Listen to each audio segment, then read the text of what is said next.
Five, four, three, two, one.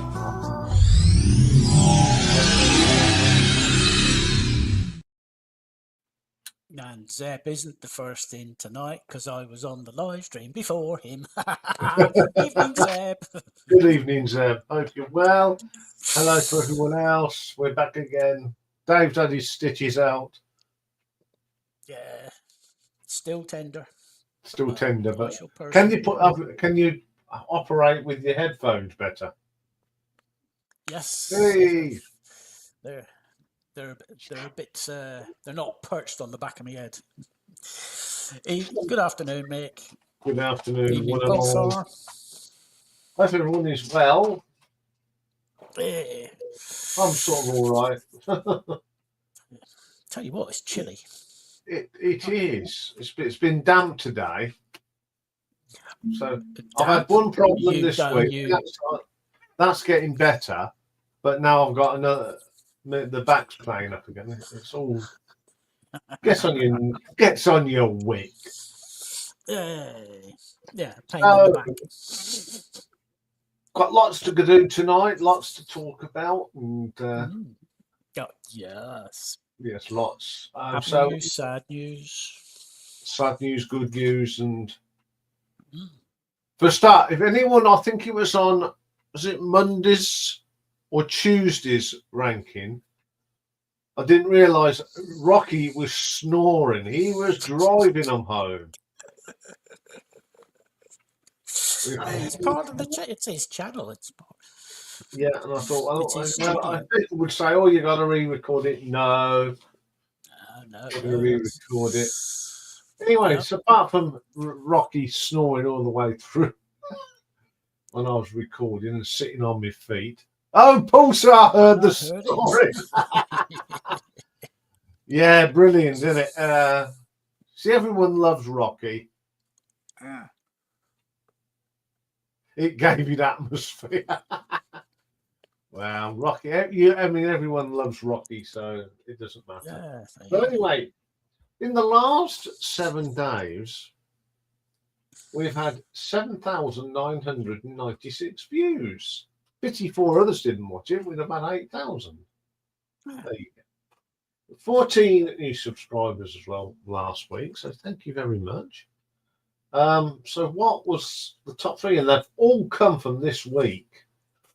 Very popular videos. So at number 3 was the Uriah Heep Retro ranking, 371.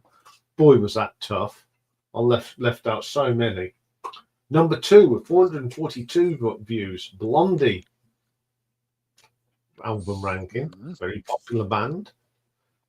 And then at number 1 is Perfect Side, Pet Sounds, 539. This is it. It was extremely popular in its day. It's still popular because there's so many hits off it. Yeah, tough the old one. Top short last week.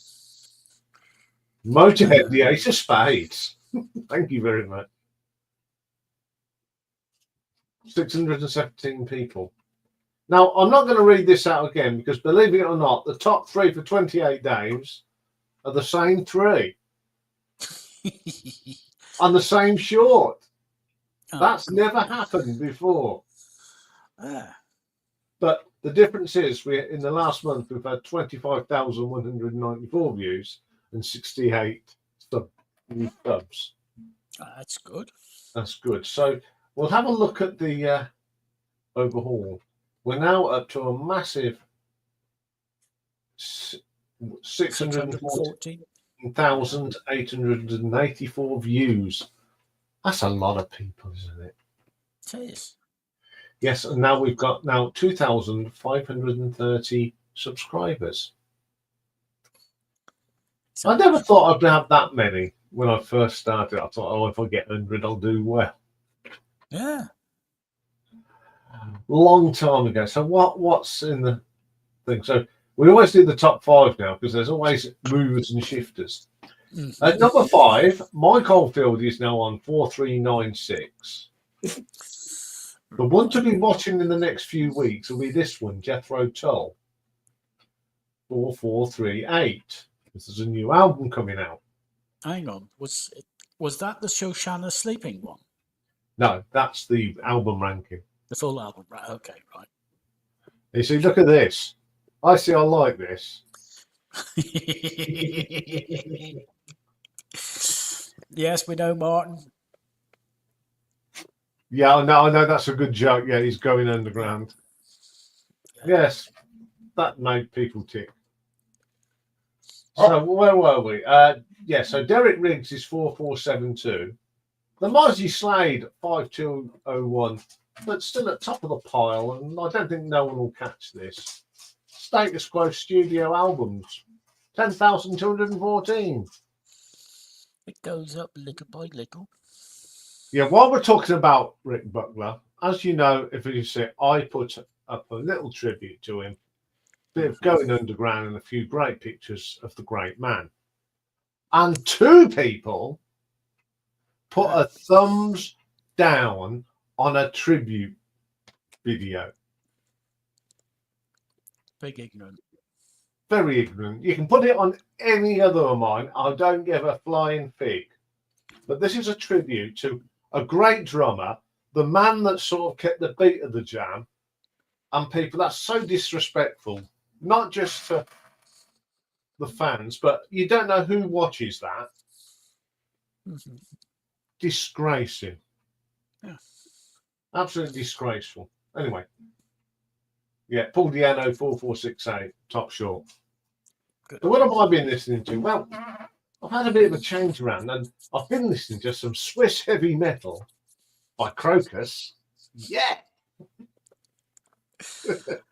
Take me back. I took me back to my youth, bit of Crocus. And I've also been listening to a bit of the Ramones this week. I've listened to 3 of them. Bit of the Outlaws, one of those. And Gwar, 15. I have finished, though, Christopher Mann and Isla Stores Bane.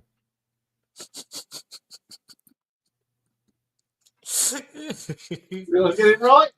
No. Oh, well. Isildur. I've got plenty of time to.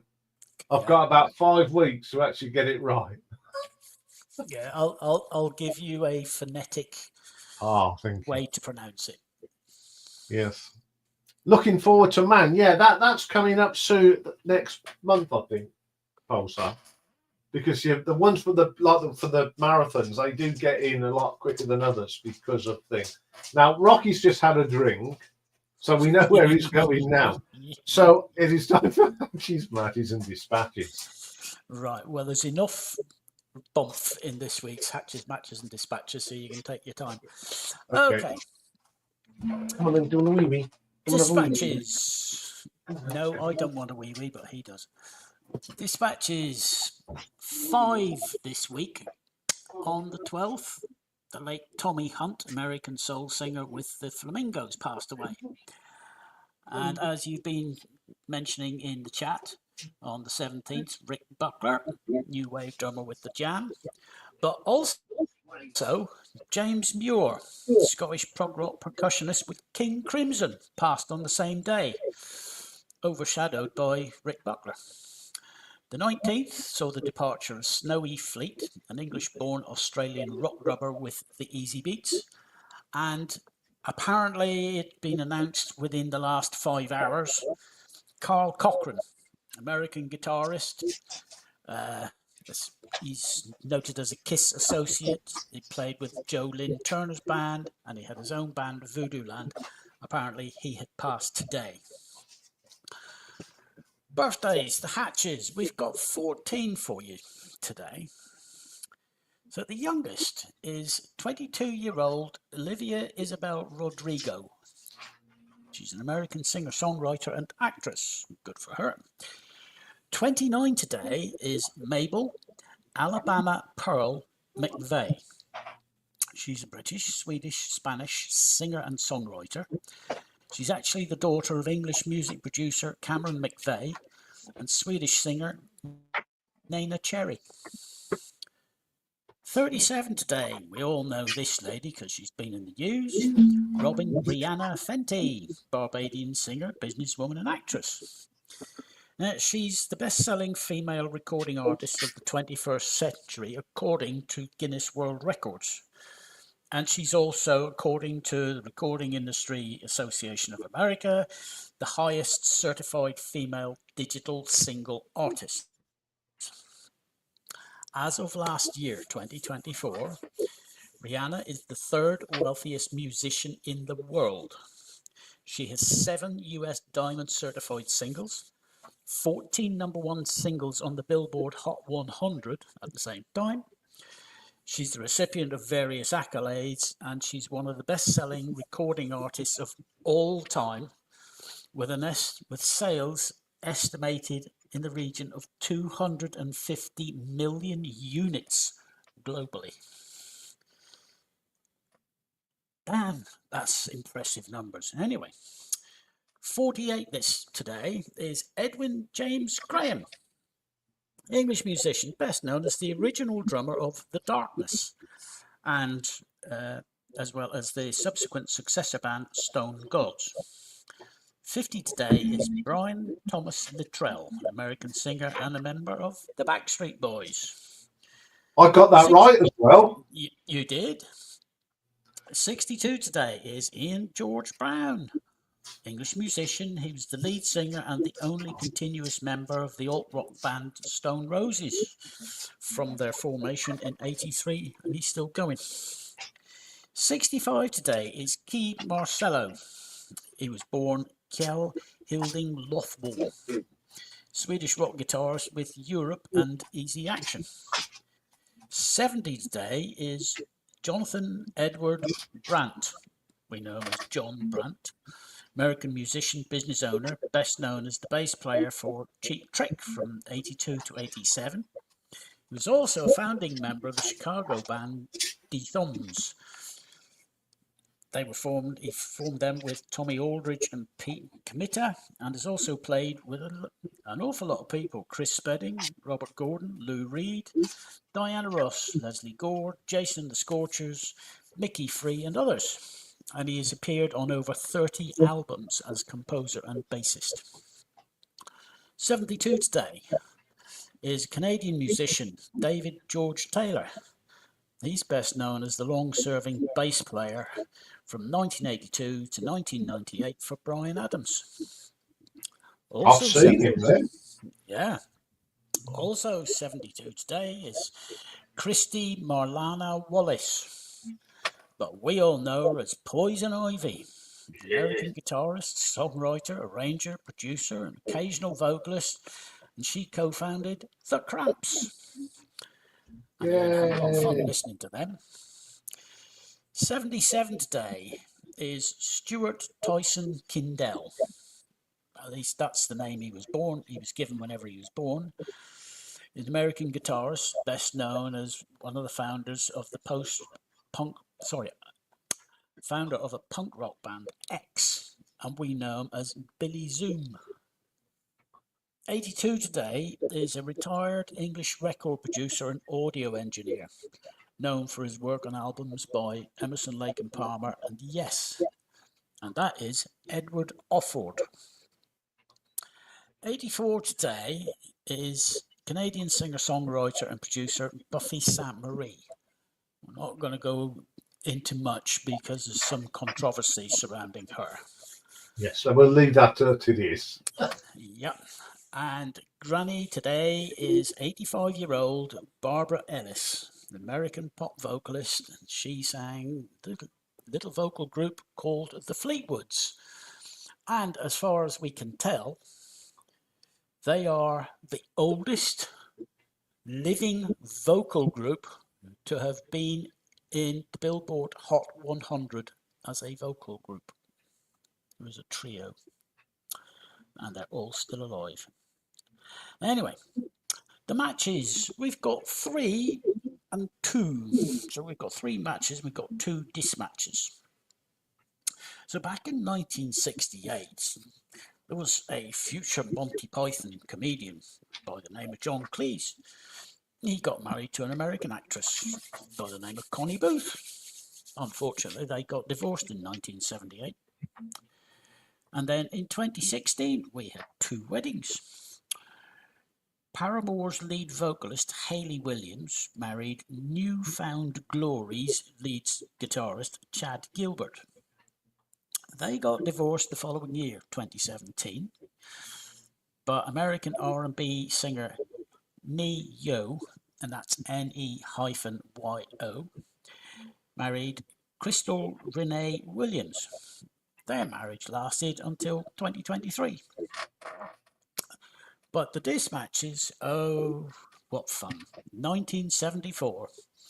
American singer and actress Cher filed for separation from her husband, singer-songwriter Sonny Bono. And in 2007, Baywatch actress Carmen Electra, be still my beating heart, divorced rocker Dave Navarro due to irreconcilable differences after less than 3 years of marriage.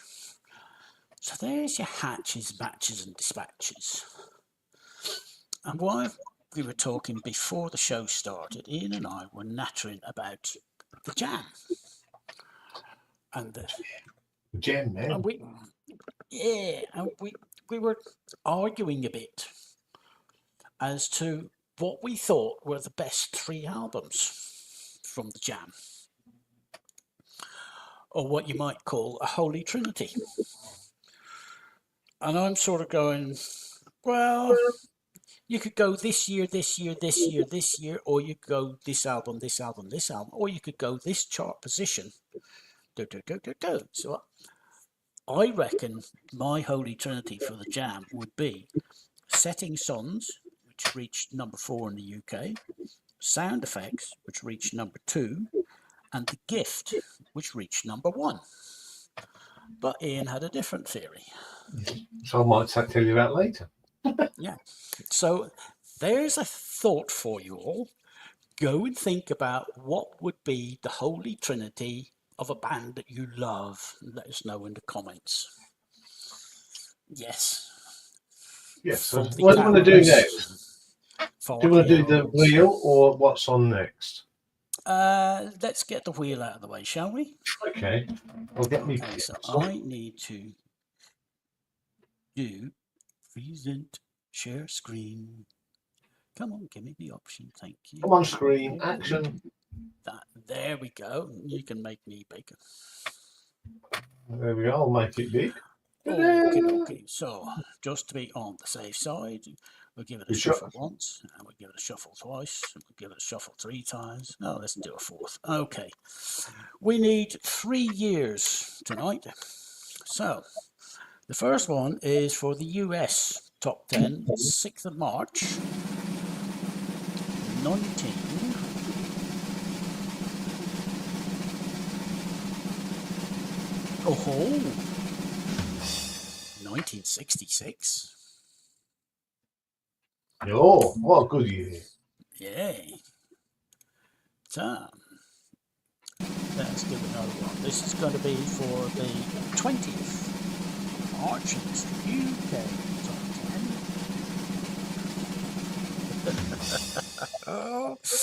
1958. And the last one is for the start of April, the 3rd of April. It's going to be the US Top 10 for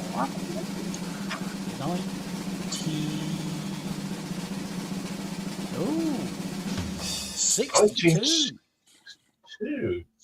That's going to be interesting. So it's all golden oldies. Yeah. That should be the UK one's going to be, will be fun, because I imagine a lot of that's going to be 58. A lot of that I think is going to be movies and stage shows. Yeah. So stop sharing that, and I can. Oh, we're not on the screen. Oh, what have you done? I'll add you. Hang on, where am I? There we are. There you are. Yeah. What's going on here? There we go. I don't know. Right. So I've got that. I shall annotate those onto the laundry list and the schedule. And I'll put that up there. Right you are, and I'll make it full screen, and off you go. So here we go. Last week of February. Very short month. So what we're going to kick off with on Monday? Well, we're going to continue with, the very dodgy 1980s albums from Neil Young. I'm going to tell you now, I'm not.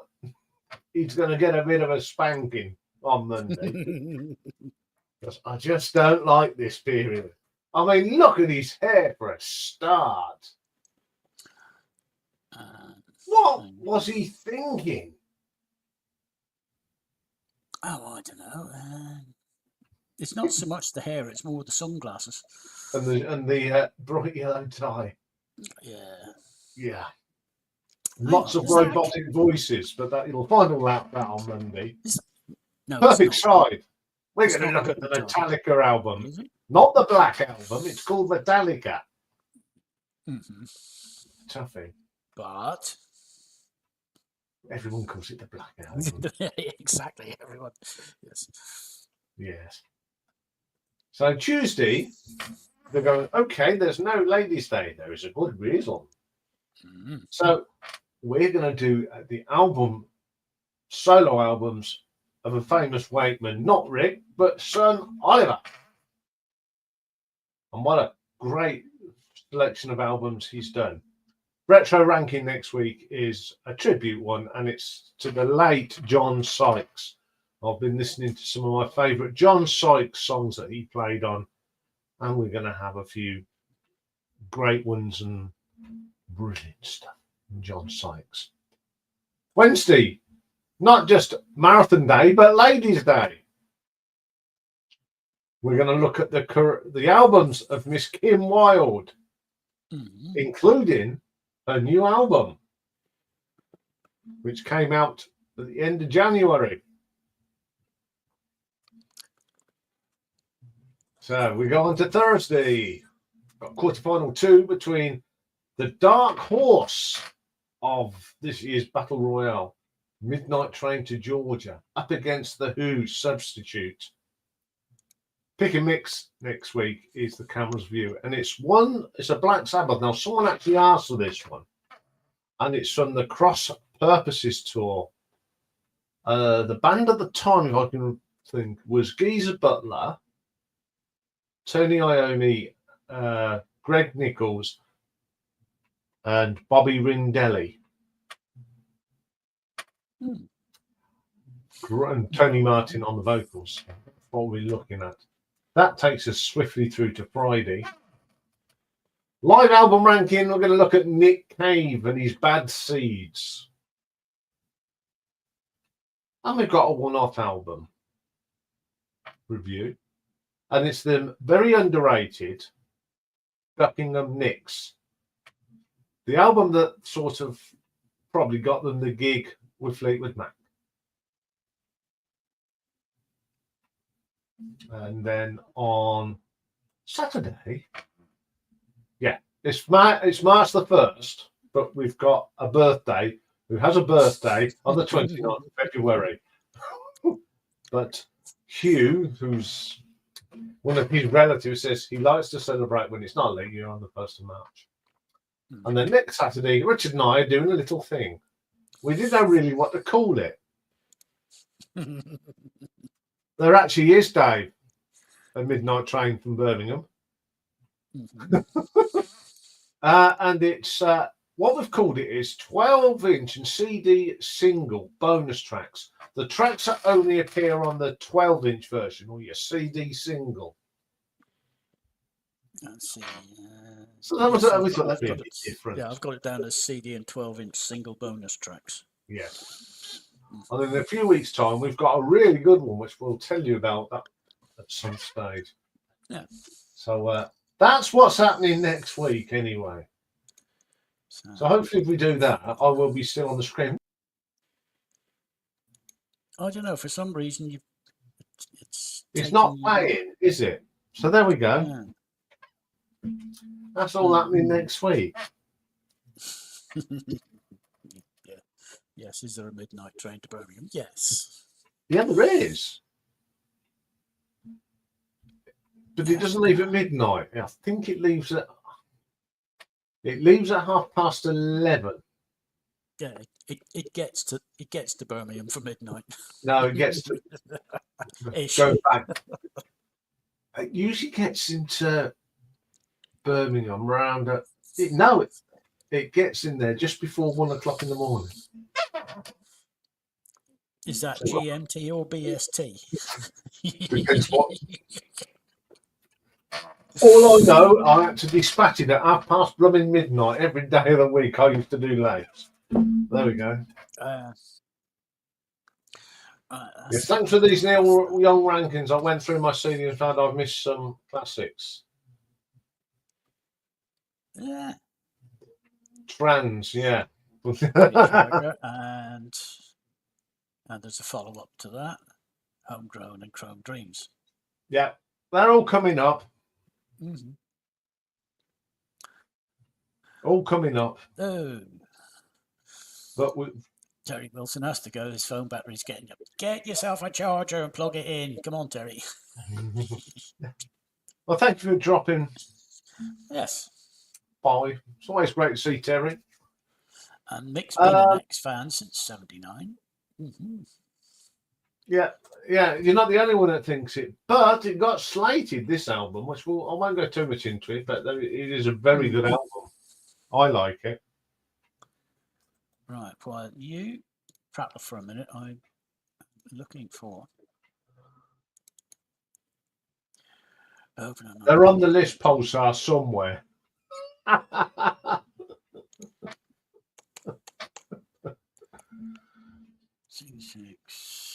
But what I might do in a few months, probably in April, if I'll do a retro ranking on Talking Heads to keep it satisfied, as they say. No problem. I'm sure they're there somewhere. I can't see them not being on the list, to be quite honest. Sorry, I'm not looking. I'm updating the schedule. Oh, he's doing lots of other work. Right. That's so going back to them two people that put a thumbs down to. That's been done. Right. To Rick. If you're watching this or you're going to watch it,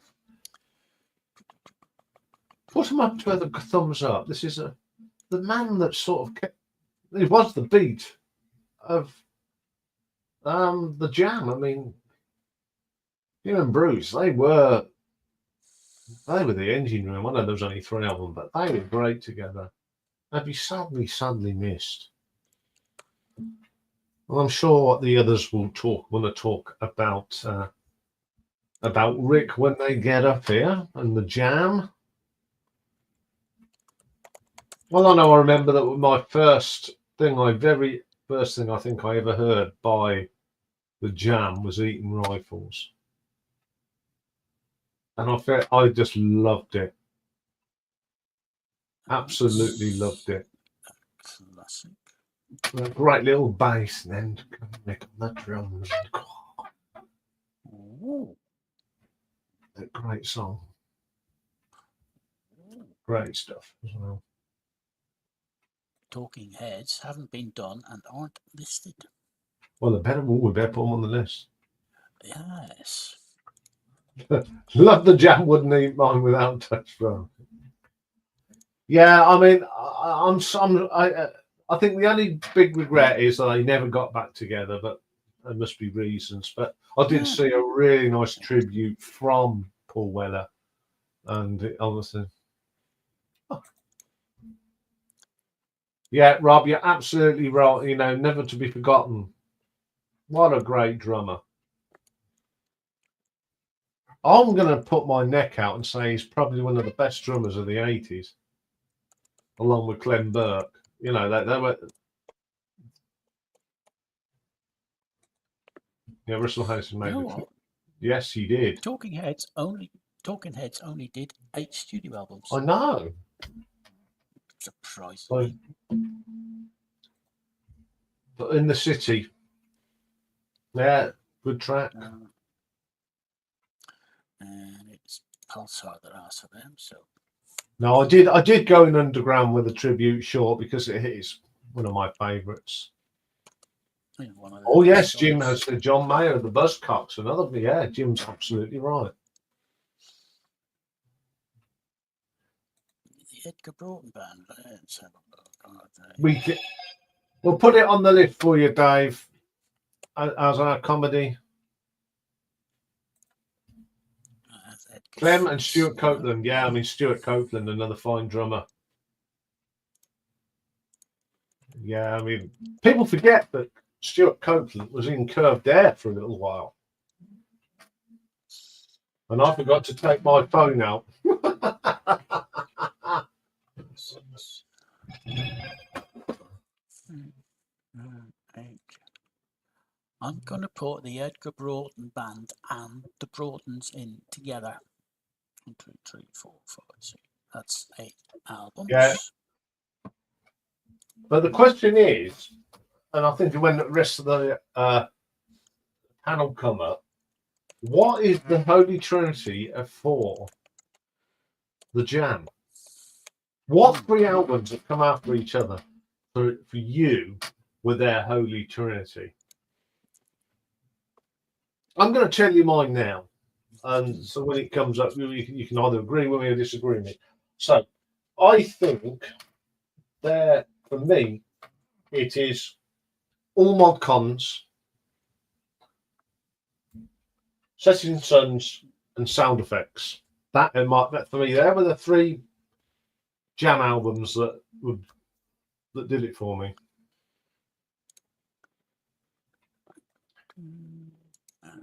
Yeah, I mean, when I read about it,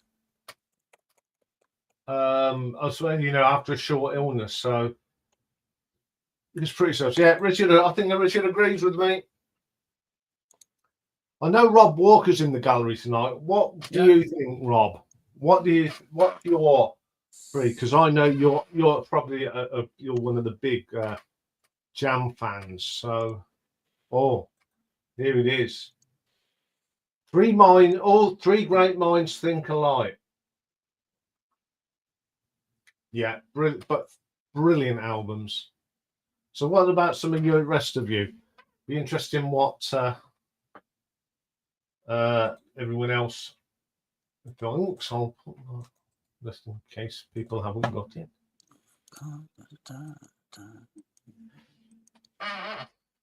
Yeah, it's 3 great albums. Got some great tracks on there. My favourite single though is Going Underground. I know it's like everybody's, but I love it. I could listen to it all day. It's absolutely brilliant. But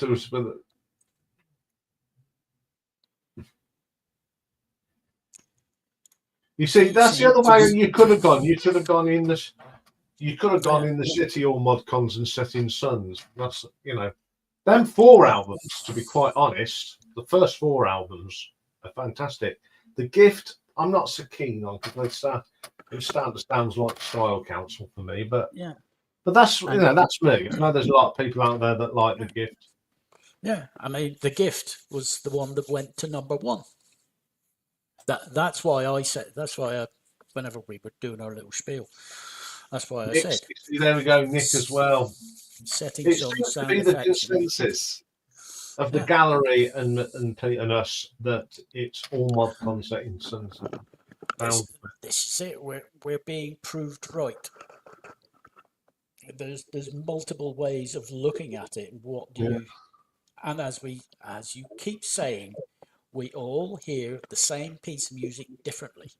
Yeah. McGrath directed my attention to the great track Down in the Tube Station at Midnight. I mean, so they're singles. I mean, like a town called Malice. I love that. See, I like, and I know Rob Walker likes it. That's Entertainment. Brilliant song. One of my favourites. Yeah,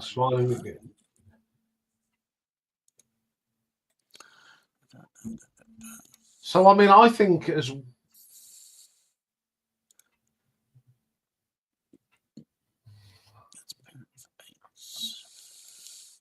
I think there's, when it comes to like the Engine Room, I mean, I know they were a trio, but I don't think you'll ever get any better than Bruce Foxton and Rick Butler, to be quite honest.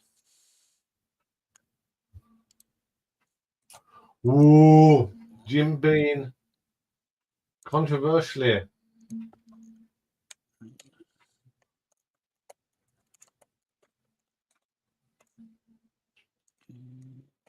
Yeah, Nick's right. I think it's another part of your youth has gone. It is. It's really sad when we start losing our things. That's Entertainment is also one of Pulsar's favourites. And Rob Walker says, yes, all 3 Jam members were equal. You couldn't put anything, you know, that. I mean, I think Paul Weather's tribute was lovely. You know. So, yeah, it's always very sad when we lose great people like that. Yeah, that's Nick's reply.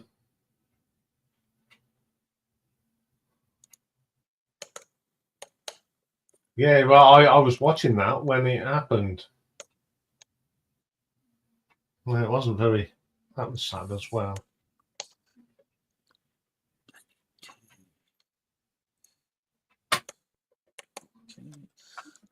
Now, Judas Priest fans can take the living after midnight train to Georgia. Hey. I think today, a lot of Blue Monday, I found the "Can't Get It Out of My Blue Monday" head or something. Someone mixed the 2 songs together. Oh God, yes, I remember when Tommy Cooper collapsed on stage.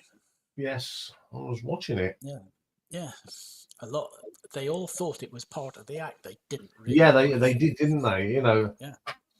But Tommy Cooper, going off music for a minute, he was one of these people that make you laugh and you could do nothing. You didn't have to do anything. He just had to turn his head and look at you. That face of his, it was so expressive. It was brilliant. Yeah, I mean, I was talking to a magician, someone that's actually in the Magic Circle, and about Tommy Cooper, and they were saying to actually do a trick wrong is harder than doing the trick, because he said he could do magic. He was a brilliant musician, member of the Magic Circle, but he thought the act of having tricks go wrong was brilliant. It was, because people laughed. He got more laughs from making things go slightly wrong. But at the same time, do you remember the sketch where he was standing there?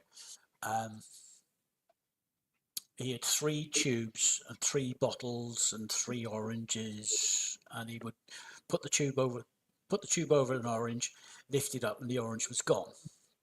Put a tube over the bottle, and it was gone. And he started doing it with all 3, and you ended up with combinations. How the hell he did it, we don't know. See, that's what made him a great magician, apart from being a comic one. Yeah, the plank is absolutely brilliant. All-time classic. Yeah. All-time classic. And Eric Sykes, I mean, Eric was the lead in that. Tommy was the absolute perfect foil man. Oh, I mean, Tommy's expressions and that were just he just said it with them eyes, didn't he? This is it. That's, like I say, he could come on stage, turn his head, look at the audience, and the audience would just dissolve into laughter. Yeah.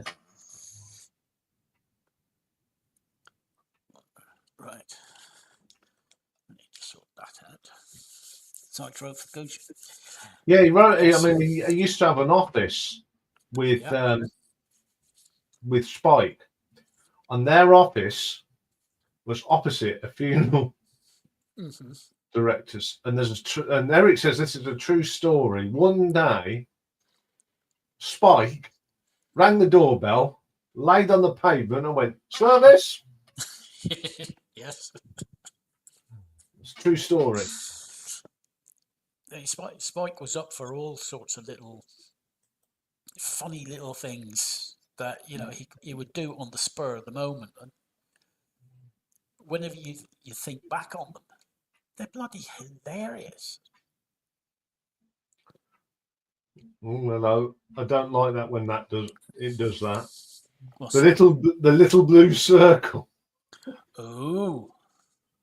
It's stopped now. Whoa. That sends me in. Let's see. It's a Thursday. Chances are. Oh, hang on. I'm just going to Yes, it's always a bring little thing. that up, because if it's doing it for Yeah, you, I'm just thinking about going back to some Holy Trinities. Okay. Another band. I know we don't mention them on here very often. The Beatles. What's the Holy Trinity for the Beatles?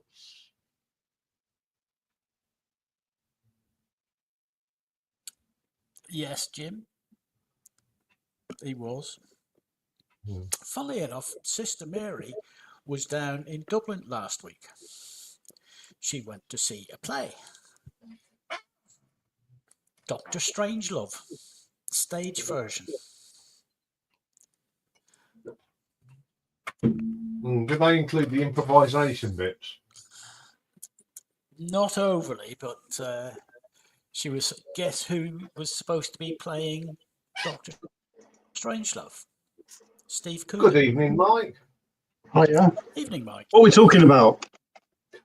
The Holy Trinity. Holy Trinity. We just talked because of Rick Butler dying. We've just done a thing on. I don't know if you've been watching the Holy Trinity, the 3 consecutive albums by the Jam, and the consensus is we've had it from Nick, we've had it from Rob Walker, Pulsar, and that is all mod cons, setting suns, and sound effects.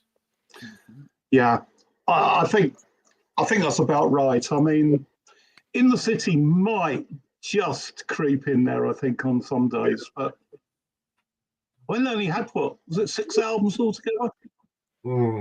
Yeah, The Gift, and then This Is a Modern World, isn't it? Yeah. But yeah, I mean, Setting Suns, I think, is, and sound effects are the two greatest of the Jam albums. But I mean, the thing is, when people like Rick, die, and I think these are contemporaries of mine. I think he's only like a couple of years older than me. Yeah. I mean, and you remember seeing these people when, when you're a teenager, when you're, in your early 20s, and it's a bit of a shock, isn't it? To sort of think that, it comes to all of us, doesn't it? Eventually. Oh, good evening, Stunty. Hi, Stunty. I suppose, like some of this in my thing, it's like John Lord when he passed. I've been listening to John Lord records all my life. Ronnie James Dio, Rick Parfitt, Alan Lancaster, all these people. Yeah. That I was listening are no longer with us. Phil Lynott, Gary Moore. Yeah. Well, I mean, poor old Phil passed away many years ago, didn't he? Yeah. It might be before his time. Yeah. Because he should have been actually when he should have played on Gary Moore's Wild Frontier album. Yeah. On the song Wild Frontier, because it's written about them growing up in Ireland in the Trolls and that. And it's just under. Here's Michael. Good morning, Michael. Good morning. Good day, gentlemen. Hello. Hello. It's like I was. Hang on. Holy Trinity comedian Sellers, Coogan, Gervais. I disagree with that. But... Oh, not sure about the third one, but yeah. I would say Sellers, Hancock, and John Cleese. Yeah. I like that. Rick Buckner was well hard looking, made Helmet look like a pussycat who was a gentleman when interviewed. Yeah, I mean, then I put when I put some pictures together for that short, that last one with his bald head at the tube station, he did look hard in that. Whoa. Yeah. Yeah, we're talking about Holy Trinities, Michael, at the moment. I was about Beatles. Now, my holy trinity is Rubber Soul, Revolver, Sergeant Pepper's. Yeah. As good I as any. mean, yeah. Yeah. See, It depends. If you're thinking about sort of, you know, 3 consecutive albums Yes. from a band, yeah, you know, that becomes a little bit more difficult because I don't think you can get Abbey Road in there. No. no, But you know, so if it was 3 consecutive, I suppose for me it would be Rubber Soul, Revolver, and Sergeant Pepper's. But certainly, I certainly don't think they're the 3 best albums, if you know what I mean. Yeah, they're not the best, but as a run. But a run of 3, yeah. And I mean, Richard's got it there: Revolver, Sergeant Pepper, and the Beatles in order of release. See, I don't know Yeah. what people see in the White Album. I really don't, because half of it's brilliant and half of it is throwaway for me. Yeah. I mean, let's say it would have made a good single album, wouldn't it? Yeah, I mean, I don't know. I quite like it. I quite like the White Album. You see, now as we're coming up with them, you see, we've got an Oldfield one here. I'll let Dave do this. Do you know what? I don't even know what band that is. Incantation and QE2. I've got no idea what band that is. Sorry. Mike Oldfield. It's Mike Oh, was it Mike Oldfield? Oh, right, okay. Yeah, because he started off with what I had whenever Ian and I were talking about this earlier: Tubular Bells, Hergest Ridge, and Omadhaun. Yeah. But yeah, that's as it. Yeah. says you could then go to Incantations, Platinum, and QE2. I prefer the first 3: Tubular Bells, Hergest Ridge, and Omadhaun, because I used to, whenever I was at uni, doing my study at night, sort of starting at 1 o'clock in the morning, Hergest Ridge went on and kept me going for an hour and a half. Yeah. Yes, I bought the first 3 Mike Oldfield albums. There we go. Richard's correcting you. It's the Beatles, not the White Album. Yeah, you're right. Yeah, but everyone calls it the White Album, though, don't they, Richard? Yes. I call it the Shite Album. Ooh. Yeah. Let's see. Not as good as the Downs Black Album, though, eh? Oh, Christ, no. There's no comparison. No. Oh, Jesus. Are you right, Dave? Are you healing up? Yeah. Of the 7 stitches, 6.5 came out all right. There's half a stitch is buried under about 5 layers of skin. Ooh.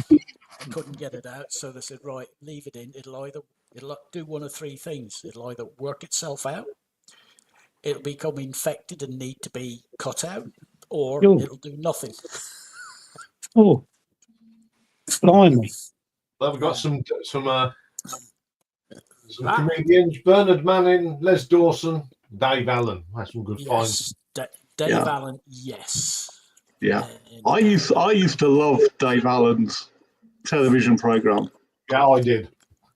You know, especially when he'd do his monologue when he was sitting there on his stool with his glass of whiskey. Yes, he's absolutely brilliant.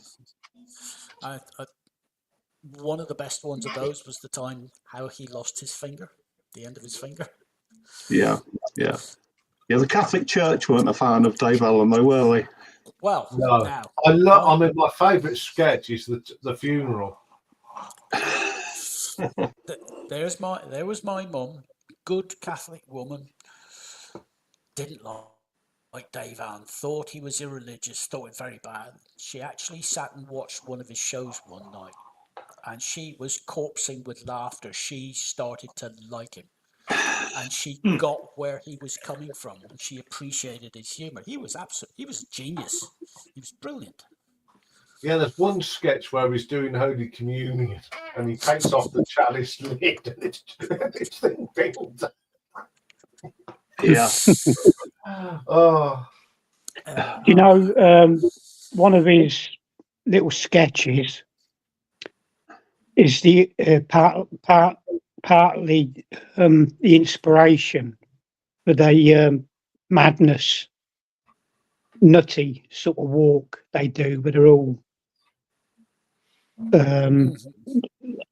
posing like on the One Step Beyond album. Yeah.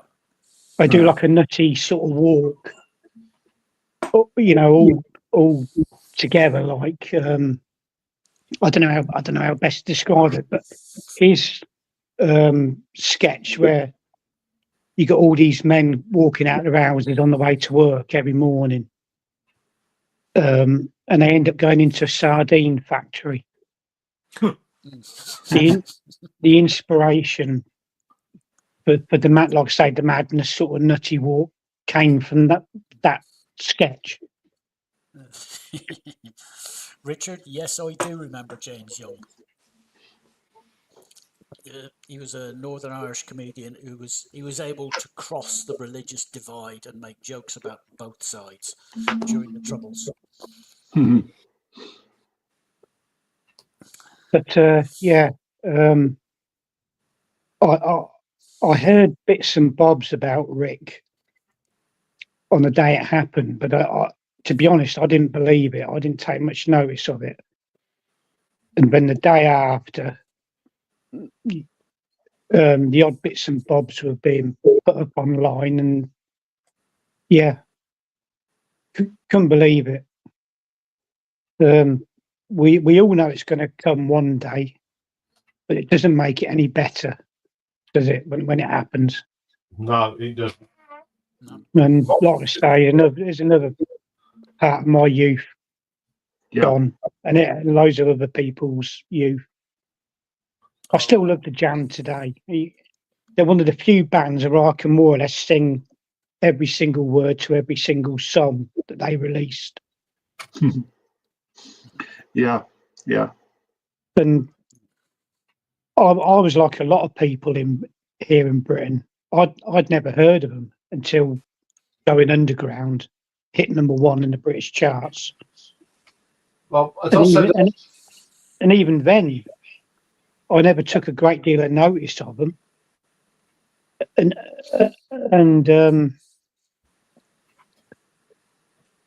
although there's 3 of them, like you say, Rick and Bruce, drum and bass, were like the engine room. Paul, obviously, with his vocals and his songwriting, you know, and he did a lot of the sort of solos on guitar on a lot of records.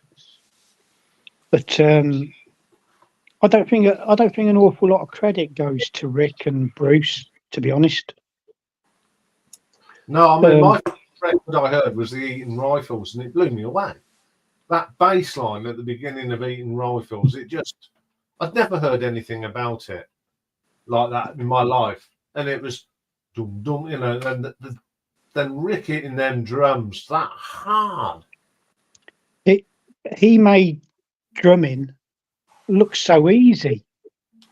He'd sit there without a care in the world. It looked like he wasn't sort of straining or having trouble keeping up with the rhythm and the beat and that. You know, drummers are a funny breed. I mean, you look at Keith Moon, manic. His style was very manic, but Rick made it look so easy. And I'd love to have been a drummer like him, you know, but I just ended up being happy and contented with the records. But yeah, very sad. Really good drummers around that period when you got Clem Burke of Blondie, you know, and Stuart Copeland of the Police. Yeah. I think drummers tend to be underrated, don't they? Yes. Yeah. That you kind of notice bad drummers, I think. But you know, the good ones, they're there sort of holding everything together, aren't they? Yeah. I mean, Mick Fleetwood is so underrated. And he was a shuffle drummer. Shuffle. And he's a great shuffle drummer. And they asked who's the best shuffle drummer. And he says one of the best shuffle drummers in the country is John Coglan from Status Quo. Now, for someone like Mick Fleetwood, who's a good drummer, to say that John Coglan of Status Quo is the best shuffle sounding drummer, that's something else. It's just thing. I mean, drummer. So there's other drummers. I mean, okay, Ian Mosley of Marillion, brilliant drummer. I mean, he drummed with Steve Hackett, Craig Blundell, who now drums with Steve Hackett. Everyone knows about Bill Bruford, Alan White, Ringo Starr, Neil Peart. Yeah, John Bonham.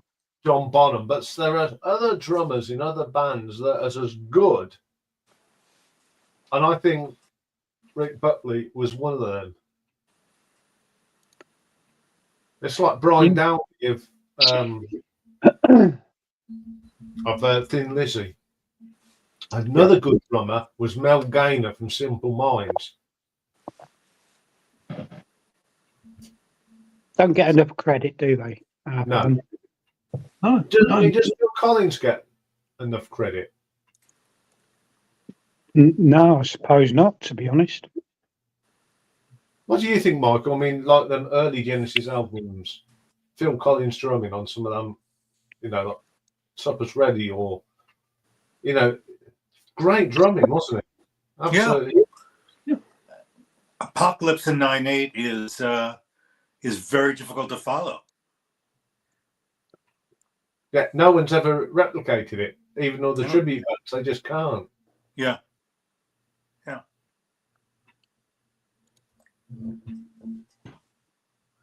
Yeah, to be honest, the main reason why All Mod Cons album was I put it at first, the best one.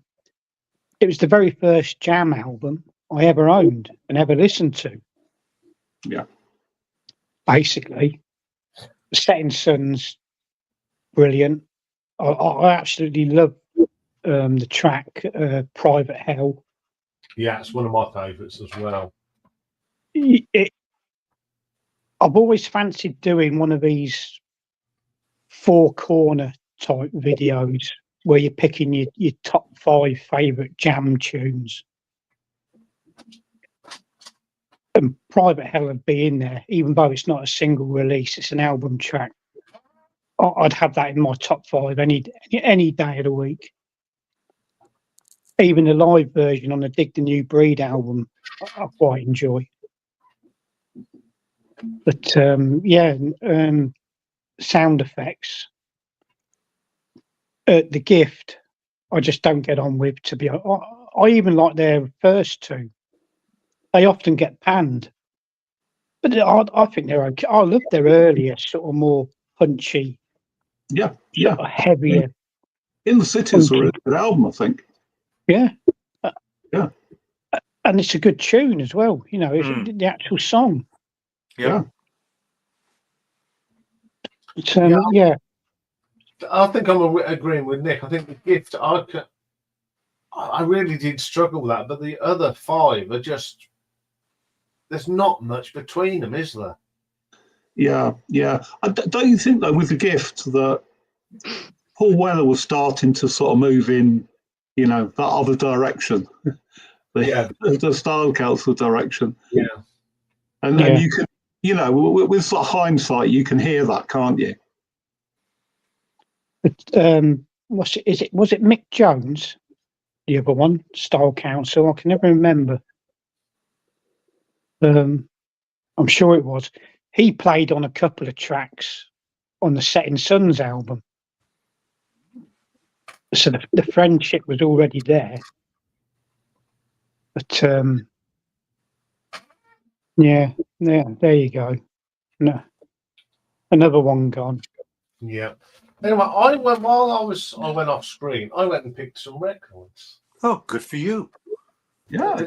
To do with now this. I thought I'd do this one because Yeah. you can go two or three ways with this. It's Yes. Genesis. So your first Holy Trinity we could go nursery crime, Yes. foxtrot, Yes. and selling them by the pound. Yes. Yep.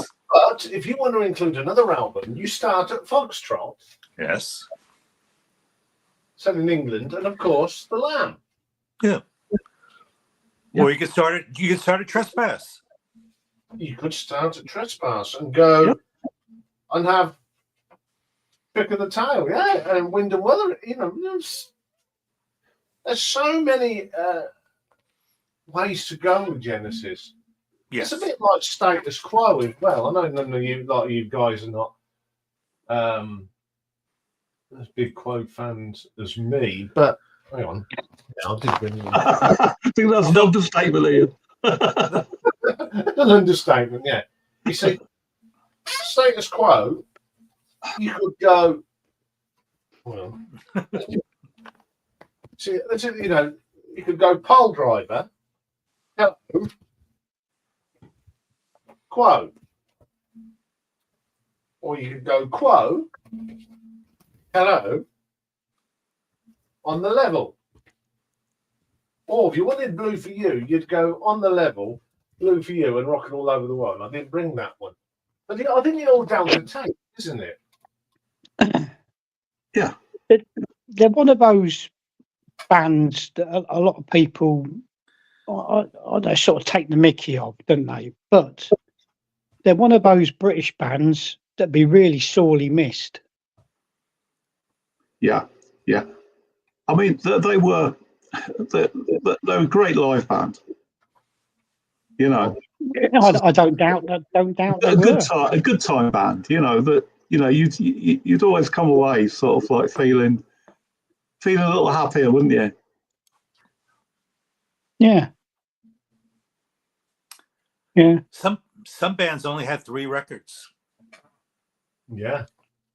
or they did 3 records and then they completely pivoted and changed into something else. So they had a triumvirate of 3. Yeah, I mean, you could say the Patti Smith Group. As the Patti Smith Group, they had 3 albums. You had what? I've only got Horses. That's the only one I know. There's Wave, Easter, and Ethiopia. And they're 3 good albums. Right. Another band which depends how you go. What about the Who? What would you consider them 3 Who albums? Good God. I think Who's Next has got to be in there. Yeah, I mean, for me, it's Tommy Who's Next and Quadrophenia. Sure. Maybe. Yeah. Yeah. Well, nothing before Tommy has groundbreaking, or there's no 3 before Tommy, I would say, as a triumvirate. No, because Tommy was the make or break, wasn't it? Yeah. If that had failed, that would have been no more Who. Right. Because Pete Townsend went out on a limb, didn't he, with that one? So some would here's 3 for you, right? And some would argue, everybody always says this, right? It's the 4 records that were their greatest period, right? And I'm sorry I got plastic. Beggar's Banquet, Let It Bleed,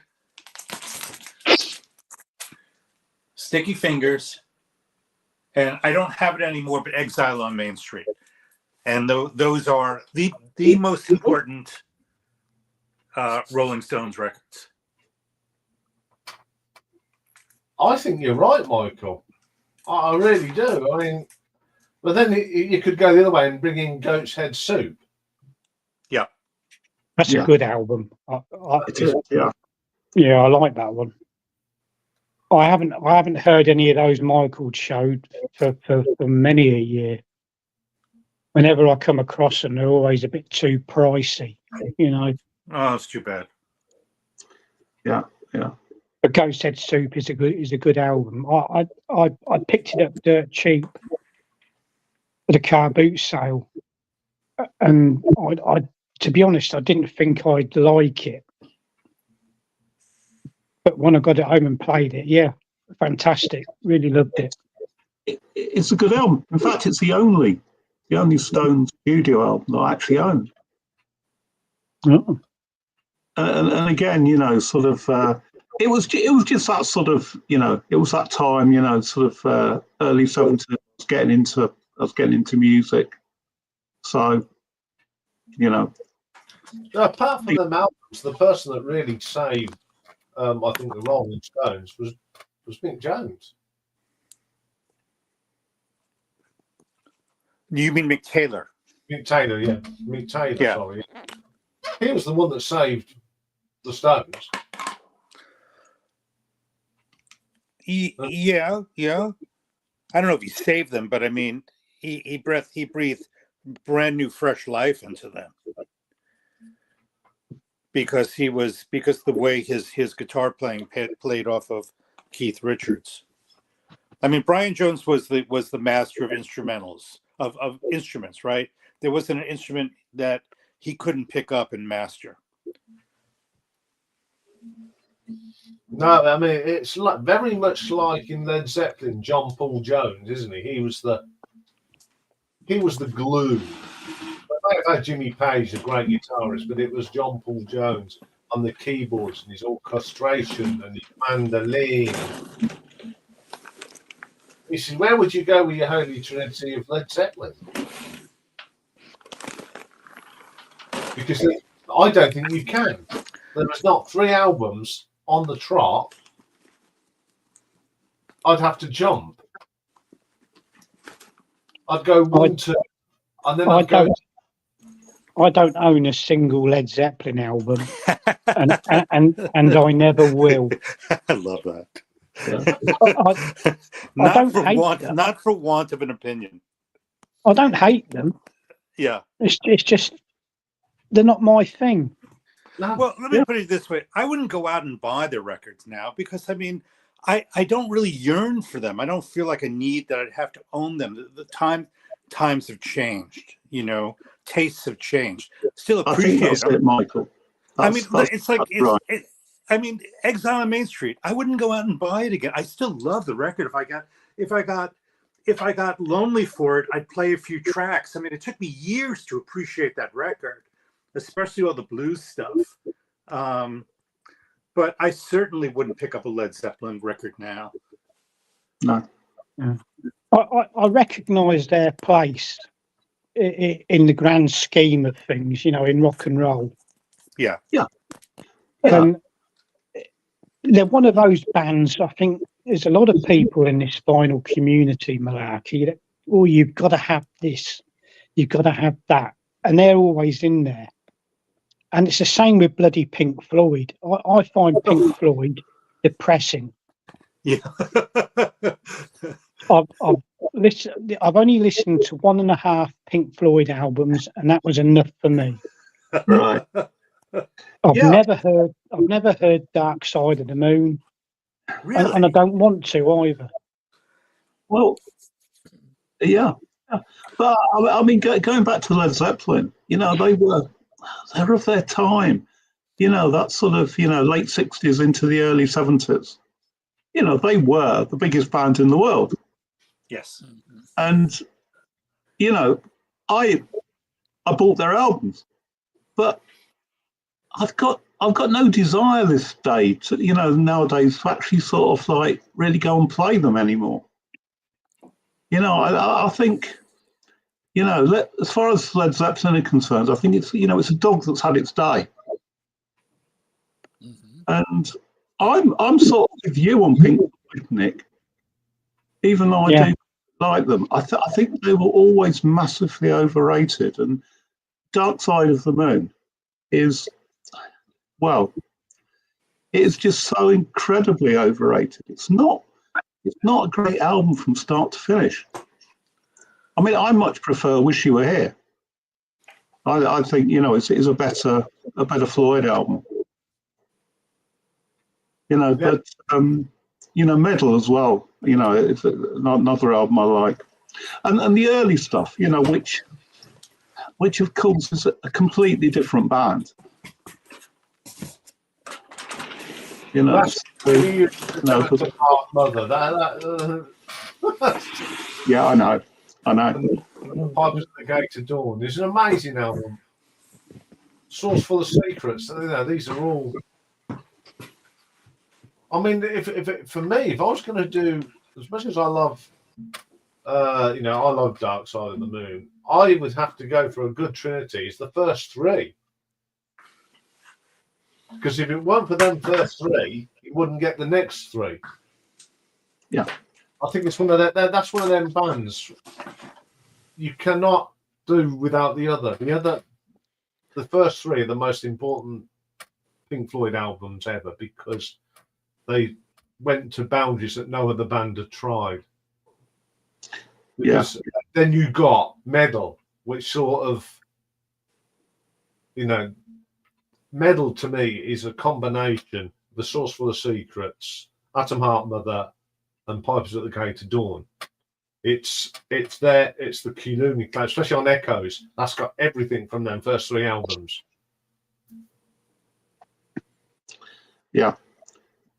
But you know, I don't think that you would really be able to convince somebody that didn't know that Piper at the Gates of Dawn and Dark Side of the Moon were actually albums by the same band.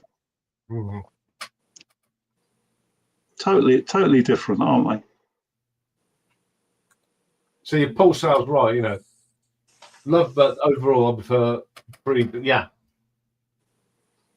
got some incredible albums there.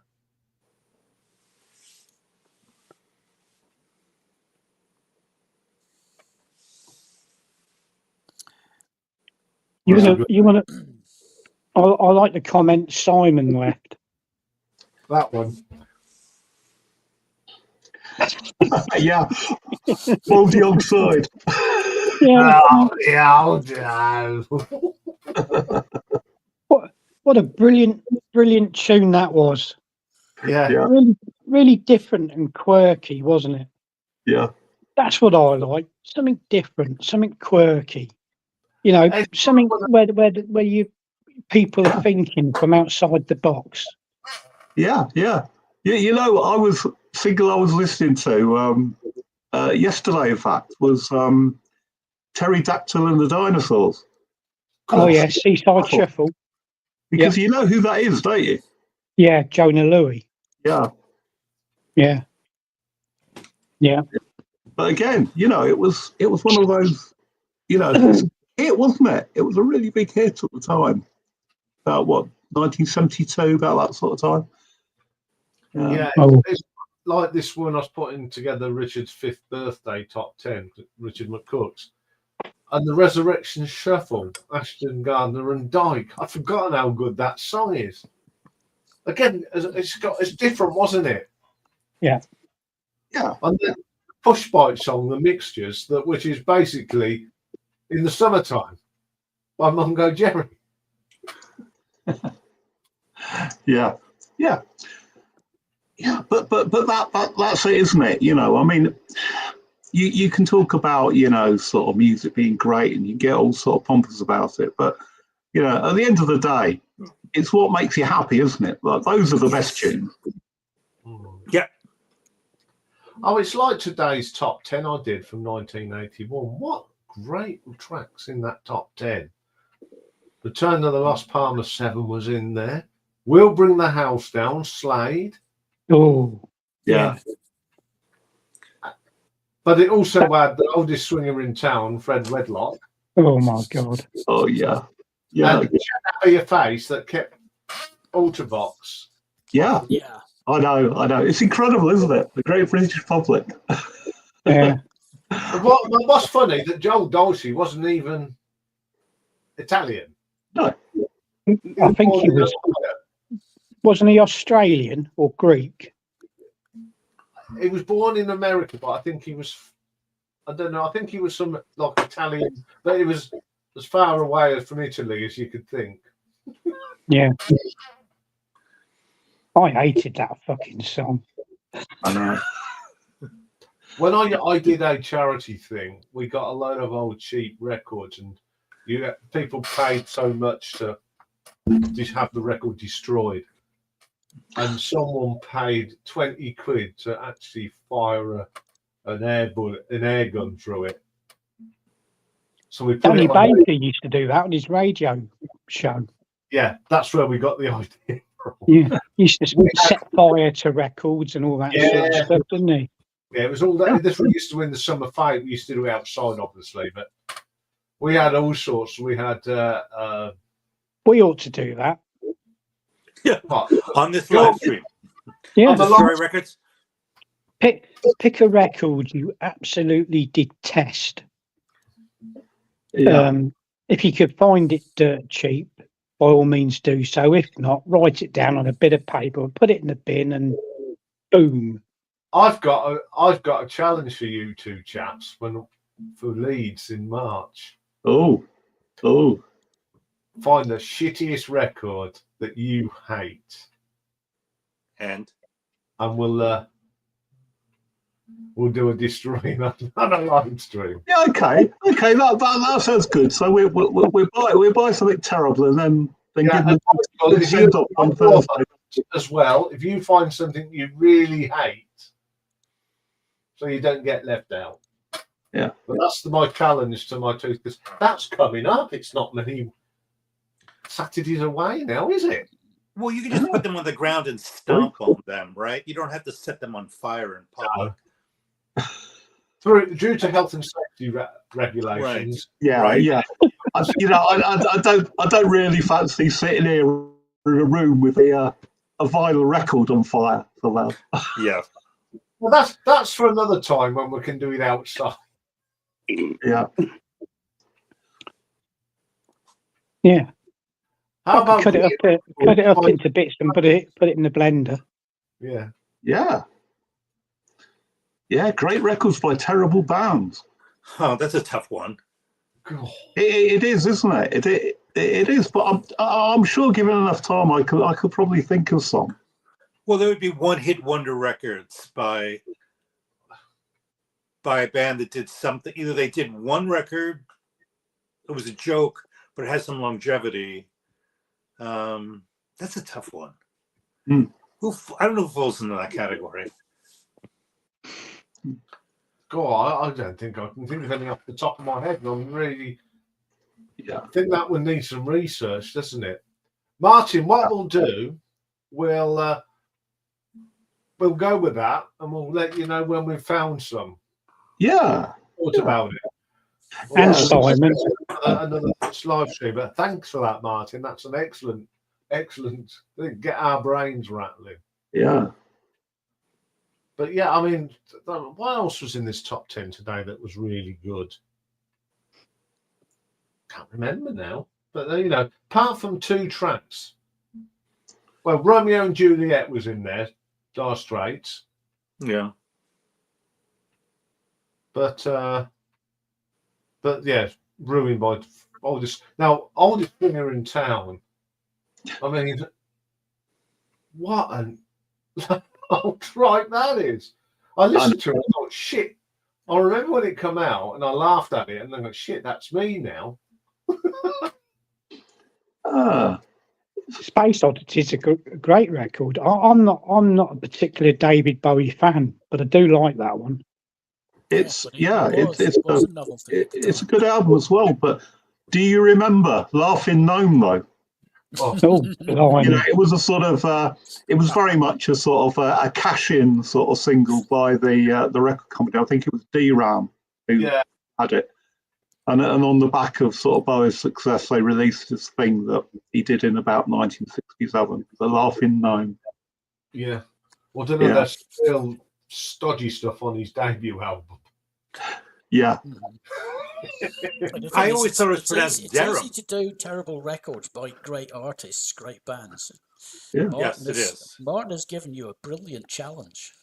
Yeah. Great records by terrible bands. I think that's brilliant. Did you get my text about that record? I did.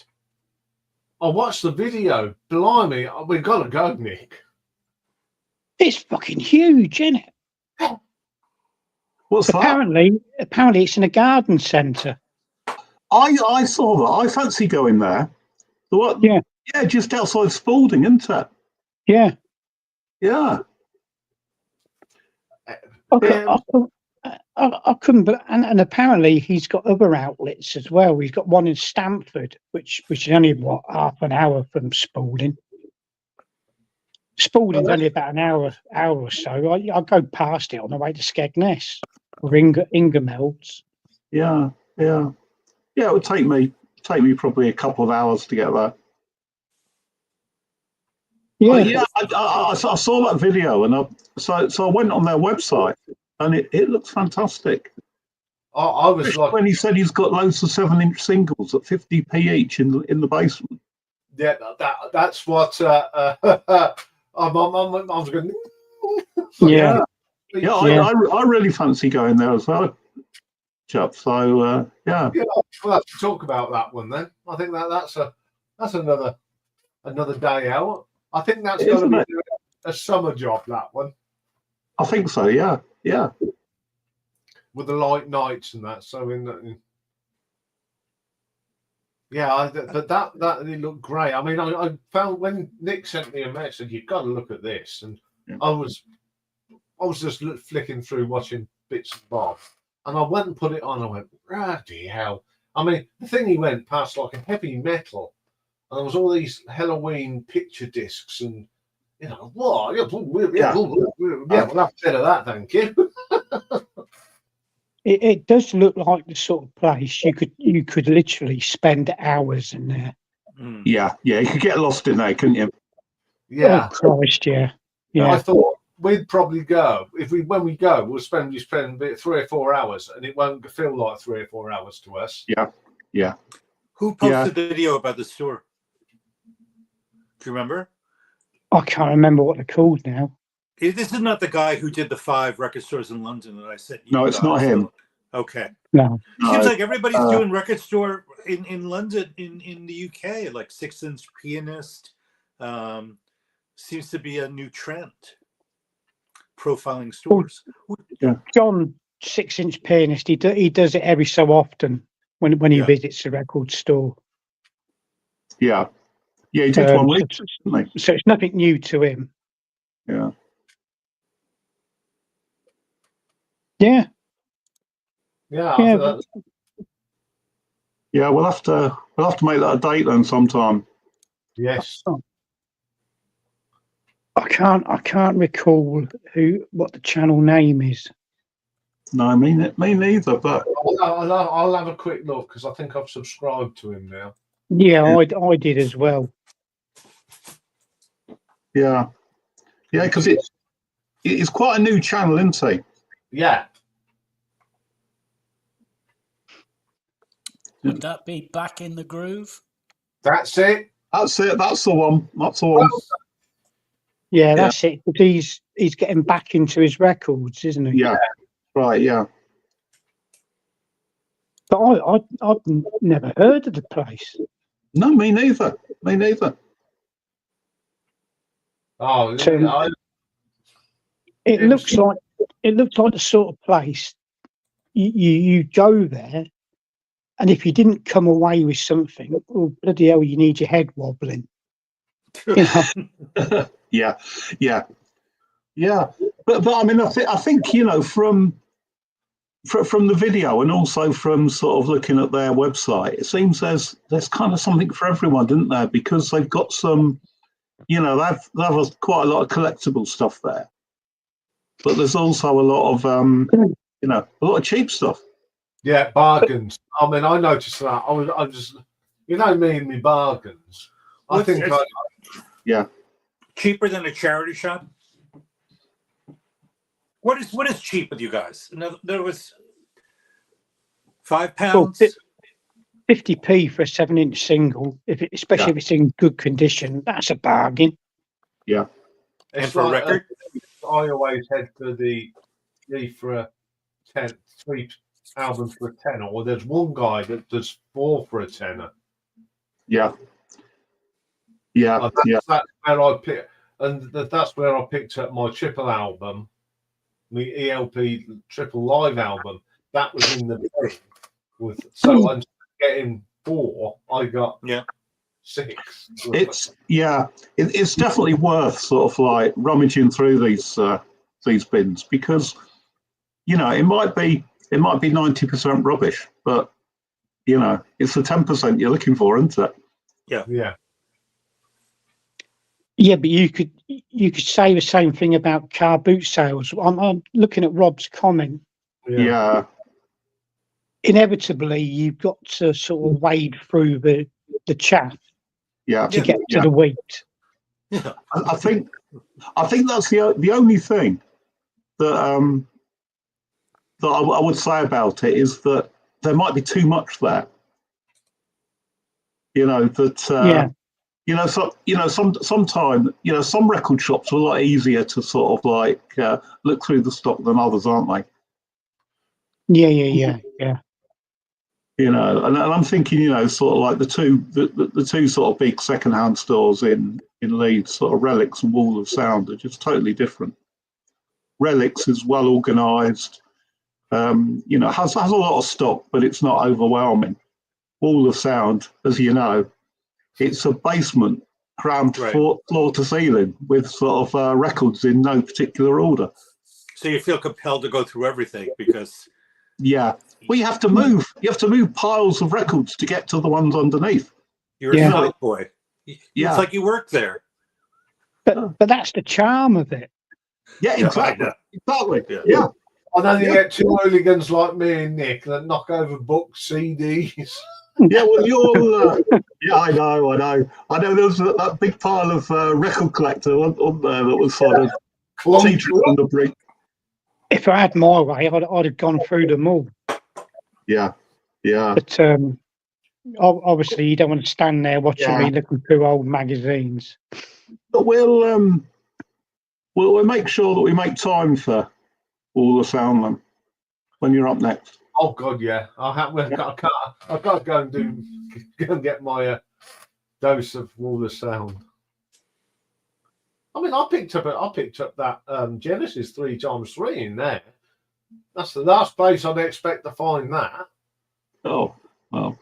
So I don't know. To be fair, it's an EP that you find in quite a few places. But yeah, it's nice. It was in good nick though, wasn't it? Yes. But the thing is, though, like these sort of places, you just don't know what you're going to find. Yeah. That's the joy of it, isn't it? Me looking through magazines, the mind boggles. Yeah. Well, it's like when you went to that place in Northampton the other week. I mean, you found quite a live album of Still I Span that I hadn't seen for ages, and it was in there. Yeah, well, I wouldn't have known. Apart from all around my hat and what I've seen on YouTube of Steel I Span, that's about all I know. Yeah. But like I say, you've got to flick through and wade through the chaff to find the wheat, and when you do find it, it makes it so satisfying. Yeah, exactly. I mean, that's what I think. It's one thing, isn't it? Sort of, going online and finding a dealer that's got what you want, but it's not the same as finding it out there in the wild, is it? Yeah, I know what you mean, but sometimes you just know you're not going to find that certain record out in the wild. Yeah. You could. You've been looking forever, haven't you? And it never turns up. Yeah, and then it's the variable of the condition. So when you're searching online, at least a lot of dealers grade their records. So and if it's had multiple editions, then you really have to focus and do your homework, because you're looking for a needle in a haystack. Yeah. I mean, I think a lot of dealers now are getting used to people you know, when you go to record fairs, taking it out the sleeve and doing all, you know, looking at it like that. Some are getting used to it, but I find it some of the younger dealers don't like you doing it. Well, because you could be a Butterfingers, they don't know that. You know, they can't. They just not everybody knows how to handle records, so they just get nervous. The thing is, though, Michael, that you know, generally dealers don't grade their records anyway. So I know that's weird. You have to look to know, you know, to have any chance of knowing what sort of condition it's in. You know, here you have to bring it up to the counter and they open it up for you. You can't be opening it up in the racks. No. But you know, so you got to whittle down your selection. I mean, you can't bring them 25 records and say, open these all up for me. You know, that just I don't think that would fly here. You know. I think if you know, I can imagine the scenario, because once you've asked someone to open them all up, you kind of feel obliged to buy something, don't you? I know, it's true. It's true. And when you don't, there's definitely that moment where they look at you like, you know, why did you waste my time here? You know? Yeah. So why do they do that then, Michael? Do they think you're going to damage something, or? Yeah, because they don't want the liability. If you drop it, then them having to charge you for it is just very uncomfortable.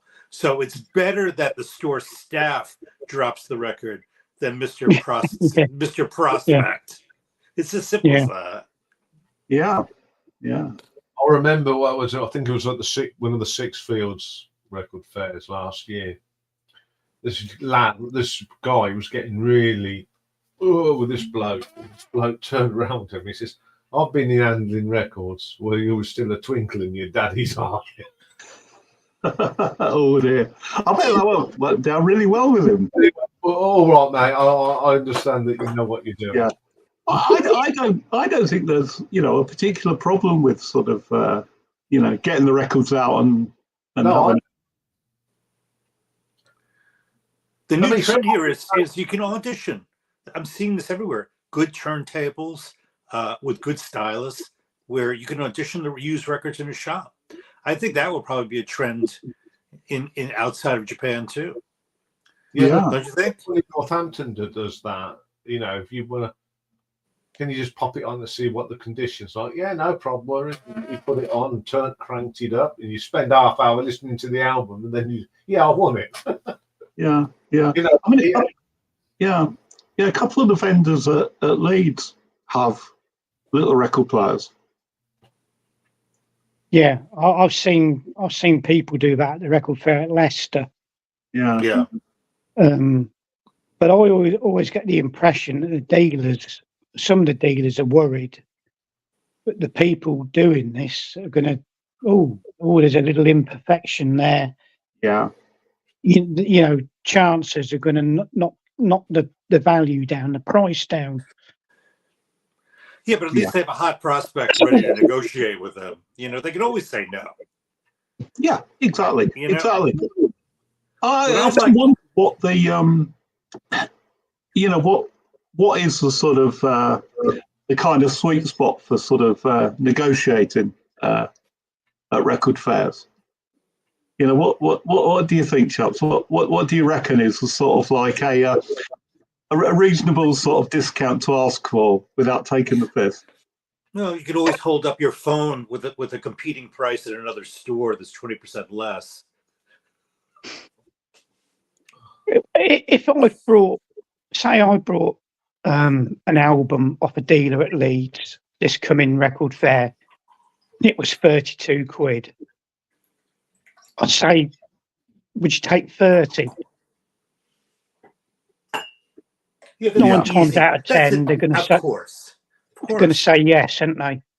Yeah. But at the end of the day, they're there to make money, aren't they? Yeah, they want to go home lighter, and you're asking for a 5% discount. It's nothing. Yeah. Or if it was £17, I'd say, would you take 15? Yeah, that's how it tends to work, doesn't it? It goes down to a sort of a number that's divisible by 5.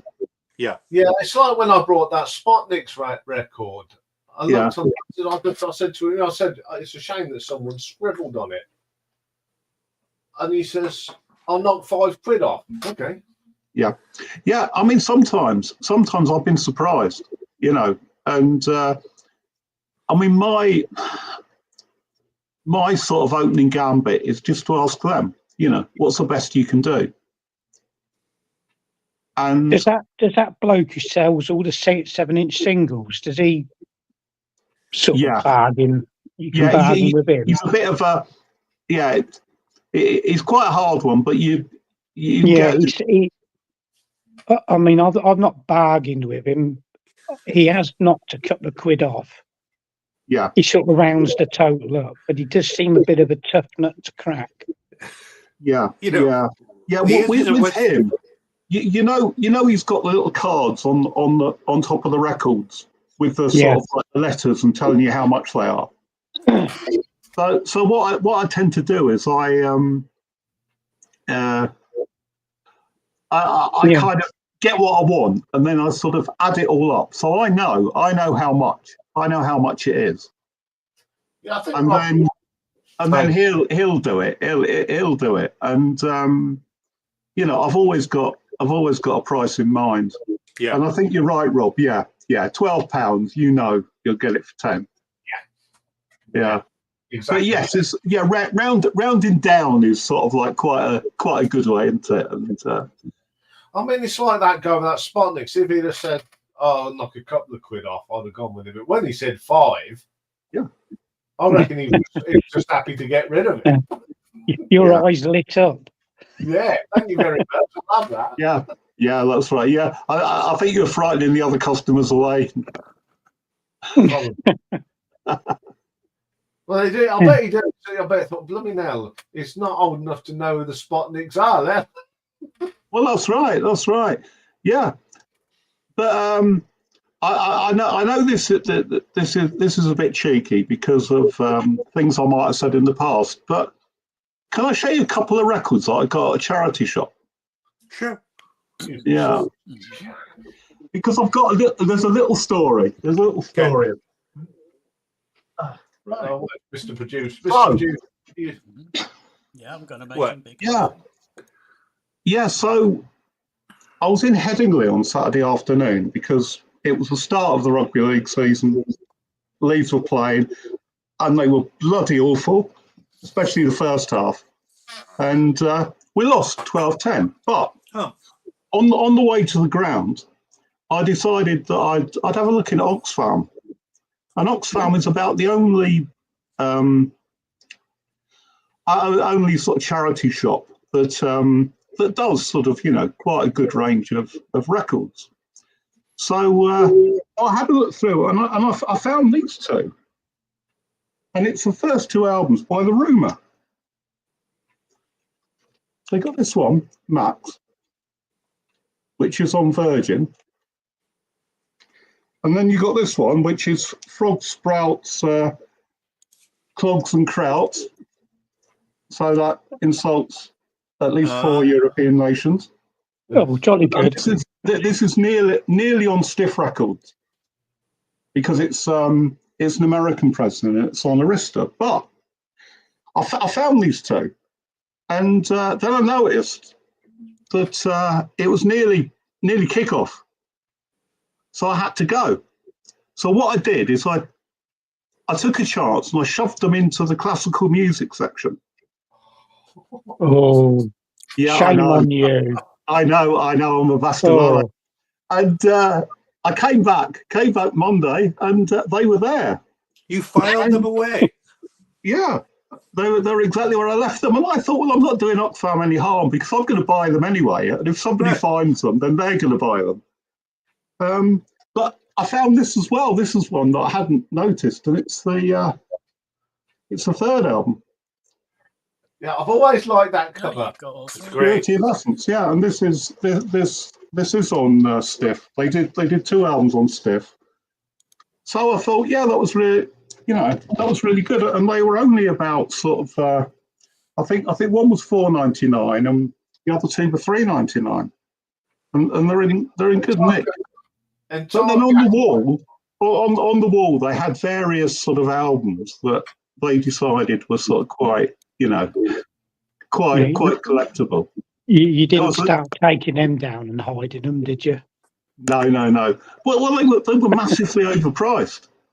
There was the Bonzo's album Keynsham, and I think that was going for about 20 quid. But it's worth, you could probably pick it up for about 5 or 6 quid at a record fair. And then behind the counter, they had some singles, and one of them was Spellbound. Oh, yeah. No, it wasn't. Sorry, it wasn't. It was Peekaboo, which isn't a great single, but No. and I I haven't got it, and I thought, yeah. So on Monday when I went in there, I said, yeah, how much is that? And he says $12.99. Bloody hell. For a I single? know. It's not even a great single. So I left that one in the shop, but their pricing's all over the place, and quite often it's got nothing to do with condition as well. So I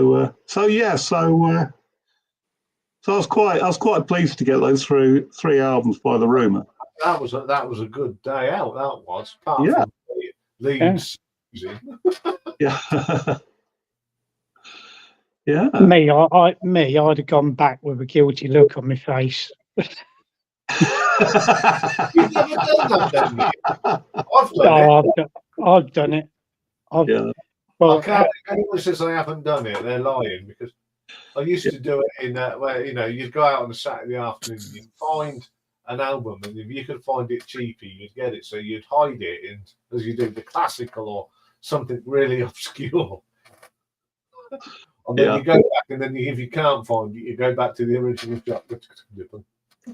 Well, I got that original copy of Tainted Love via Shenanigans, but I didn't know. But I'm not going to say anything on here in front of the public. Yeah. Well, yeah. Did I say there was a record store day release of Gloria Jones' Tainted Love? I think you Is mentioned. there? Yeah. And there's an album of hers as well. I think it's called Vixen. Ooh. That reminds me, there's a couple of Peel sessions. I know. The Releases, isn't OMP there? and Swell Maps. Yeah, I couldn't for the life of me remember who they were. Yeah. But I've always sort of fancied record store day. I remember years ago with there was a Madness release. It was One Step Beyond, the 7-inch single on a picture disc, a shaped one.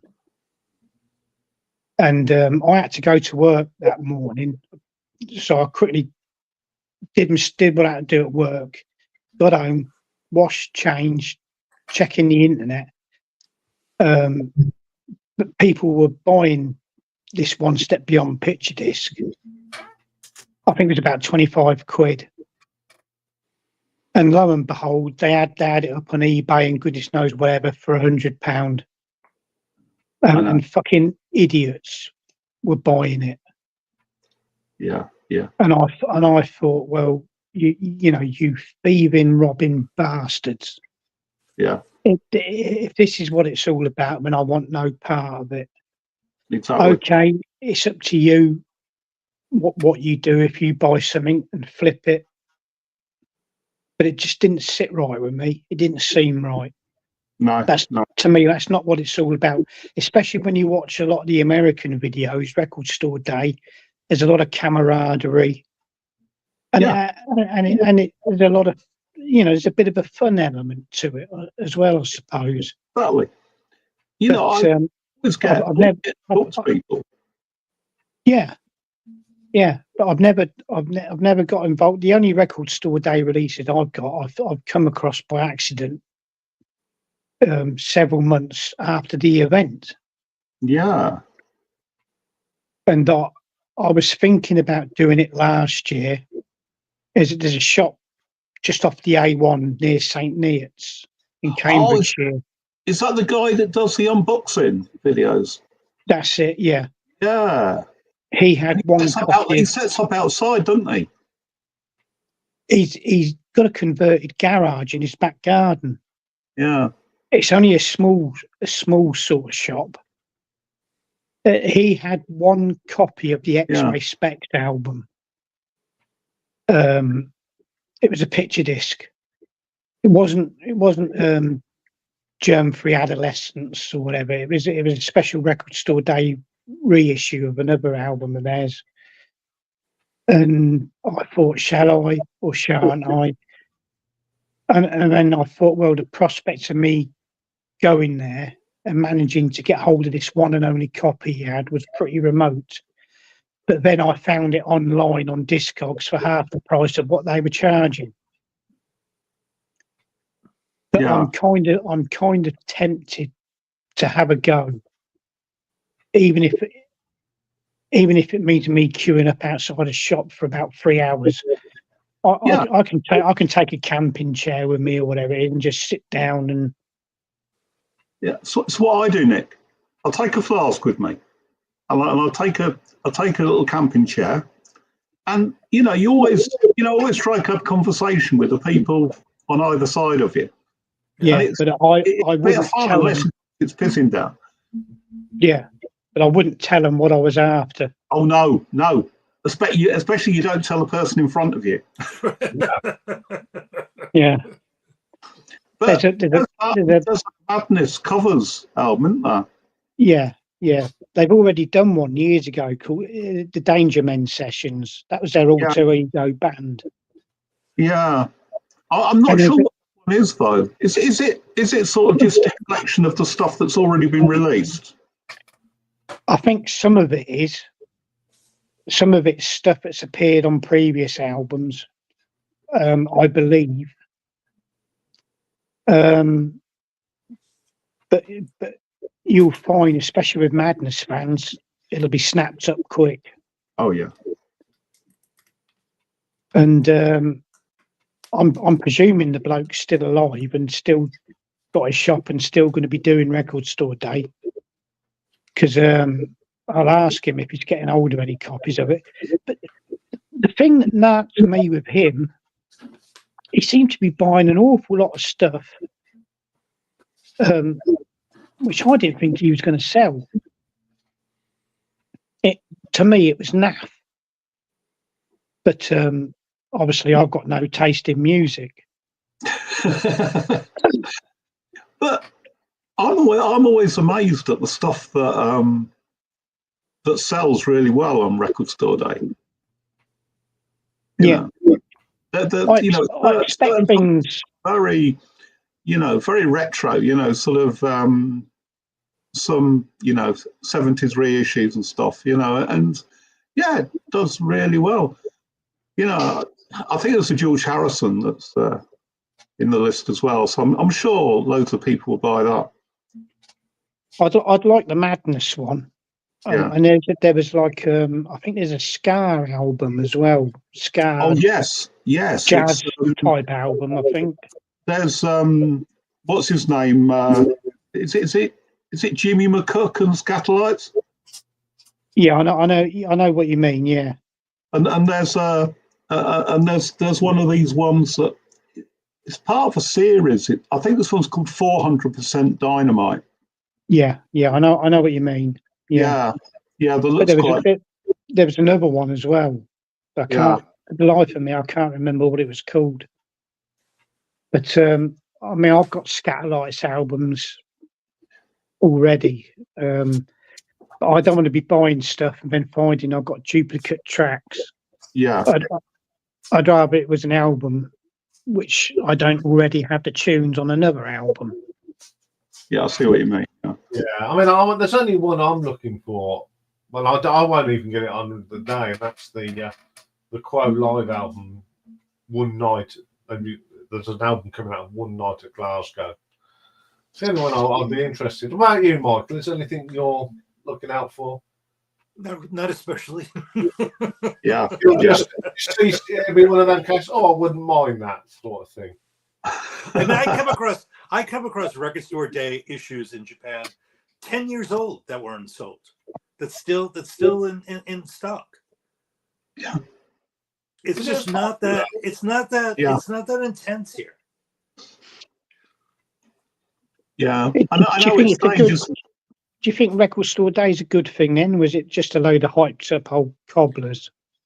I think for the West, it's a good thing because it gets people out of their houses and it's a social thing and gets people talking about music online and in the shop and they're making friends.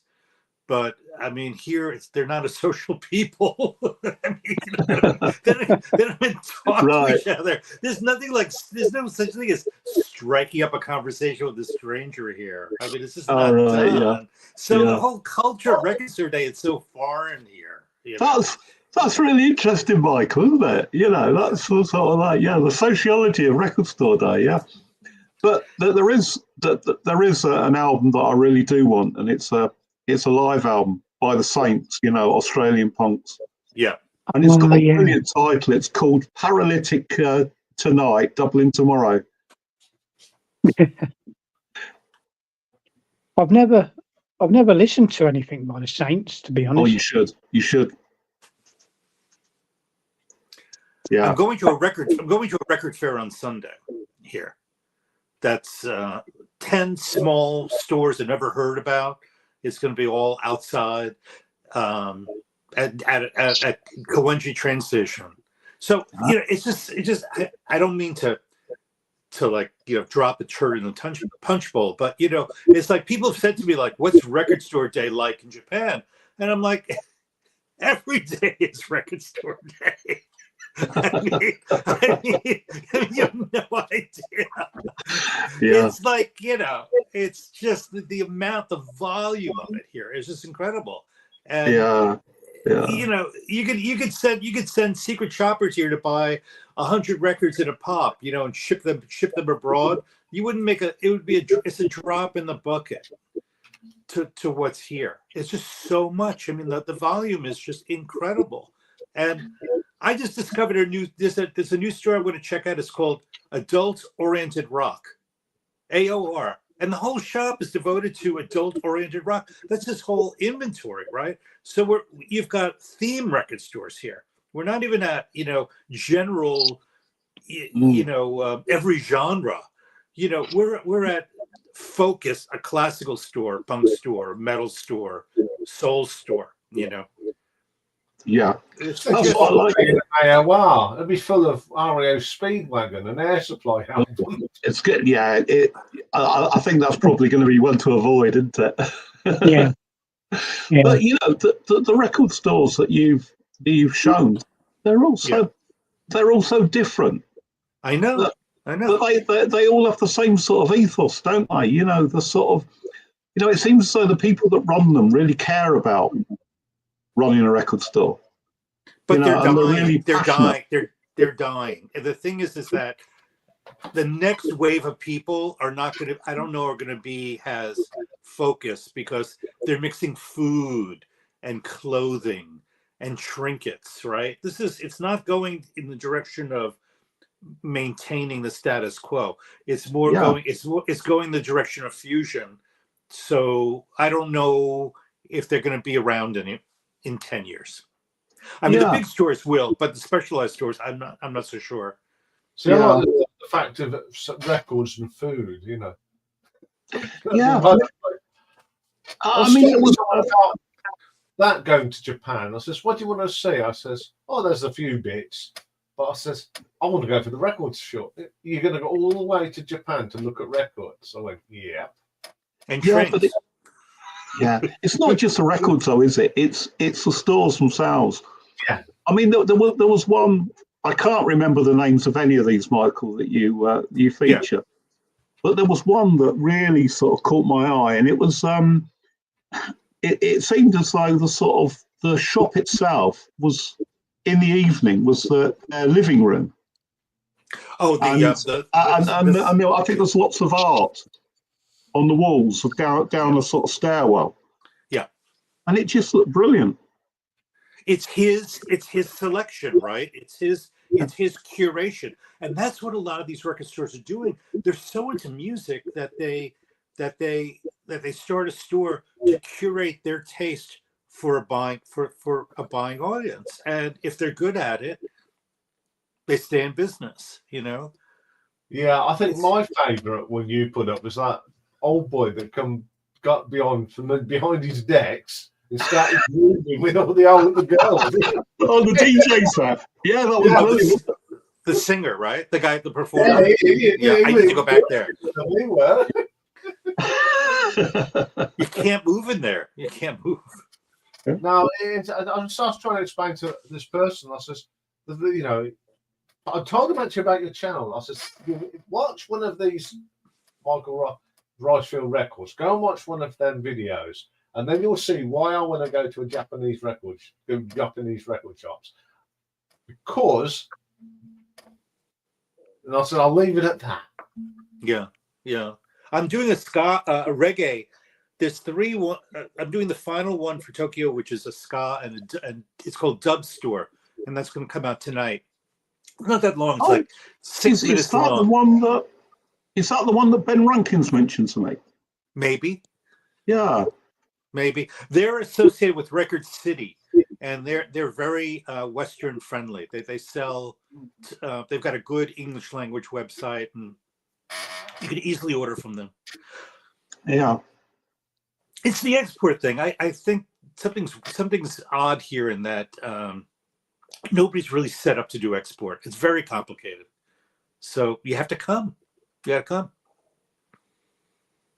This is it. It's the way. It's the way to go. It's the way to go. Yep.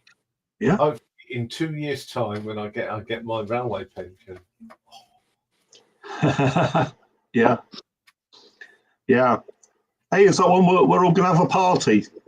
Oh yeah, we're having a party. Yeah. I know exactly where I want it because you have to pass a record store to get into it.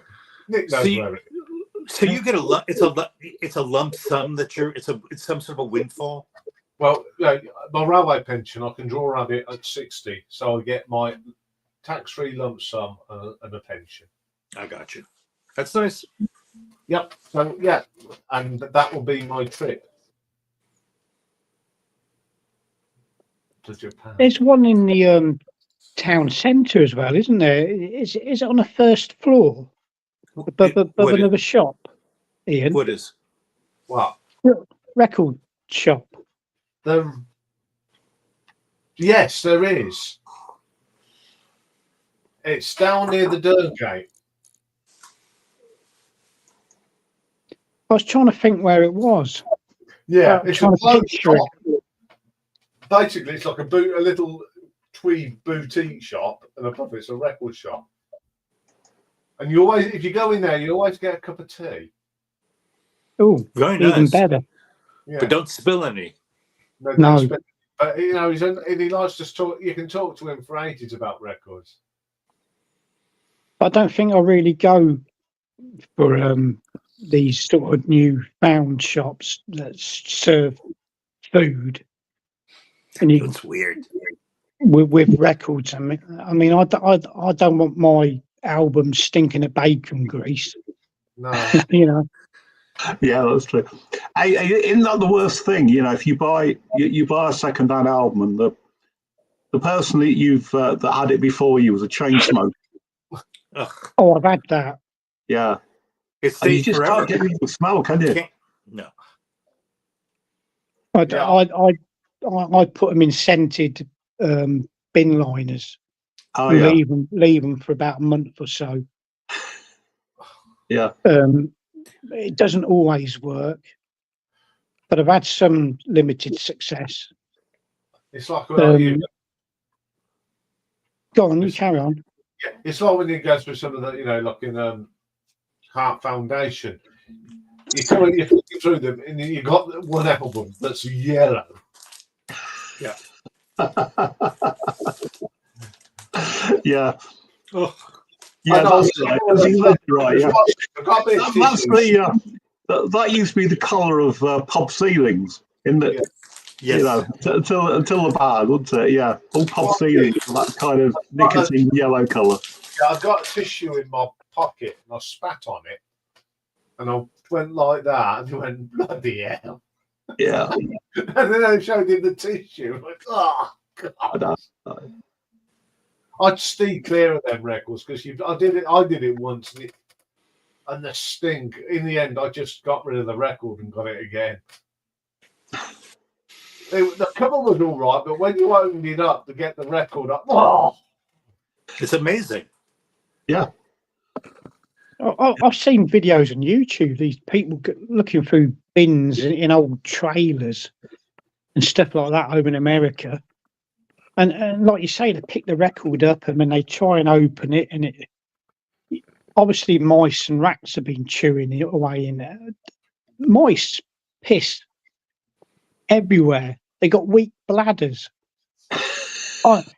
They honestly have. I wouldn't go anywhere near the fucking things. These records. it's Just like those American records, isn't it? There's always got the inner circle on the single. Oh, the ringway, yeah. Yeah. Why is that happening to American singles? Is it the humidity or the way they're stored? I don't know. Yeah. That was a VC challenge a couple of years ago. Show us records with ringware. And, yeah. Yeah. Did you The bar actually was so low. have you seen the challenge that guy sort of Steve has done? Steve, who used to be All the World's a Stage, and he's now A is for Alice, B is for somebody else. He's back. He nuked his channel, right? He took it down. Yeah, his channel sort of went down. I don't know what all the details are, but he's doing a sort of thread.com sort of contest, and you have to link songs. So you start off with a song, and then the last word of the title of the first song has to be the first word of the title of the second one. Ooh, that's hard. And he wants you to do 12. And I think I was having to think about this, and it's damn not impossible as far as I'm concerned. Yeah. You must be able to do it. Oh yeah. Well, he'd written some down on the whiteboard, and so he'd got 12. And I think, and in the comments, Richard S. He came up with a good list as well. So yeah, it's possible to do. But I was kind of thinking about it when I was had to go to a garden centre today with my wife. So I was standing there thinking about other things. Well, you could have gone to the one at Spalding. Yeah, I was thinking about that. I'd say, do you fancy a trip out to the garden centre? If your collection's on Discogs, you can do word searches on your collection. Yeah. And I think it does drill down to song title. So you might be able to solve the puzzle with your own collection if you want to take it on. Yeah. But I mean, there's certain words I think that, crop up all the time, don't they, in yes. In songs. Like love. Love, for instance. Yeah. Rock and roll, all these sort of things. So I think it's possible. But I mean, I must say, I wasn't thinking about it for too long. But I think it's really difficult. You got me thinking now. Yeah. Anyway, chaps. Yes. It's time to shut shop up. So, you want to grab a record to show? Yes. No. I haven't got any records. I've got my coffee mug. Yeah, that'll do. Oh, it's got excellent. Hold on a second. I will show my recent purchase. Okay, ready.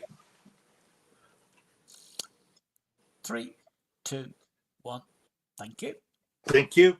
There you go. Thank you very much. It was lovely to see some old faces in the gallery tonight.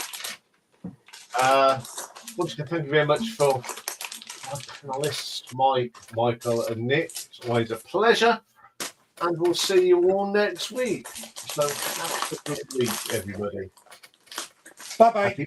Bye. Here we go. Behave yourselves. And here comes Nick's favourite bit.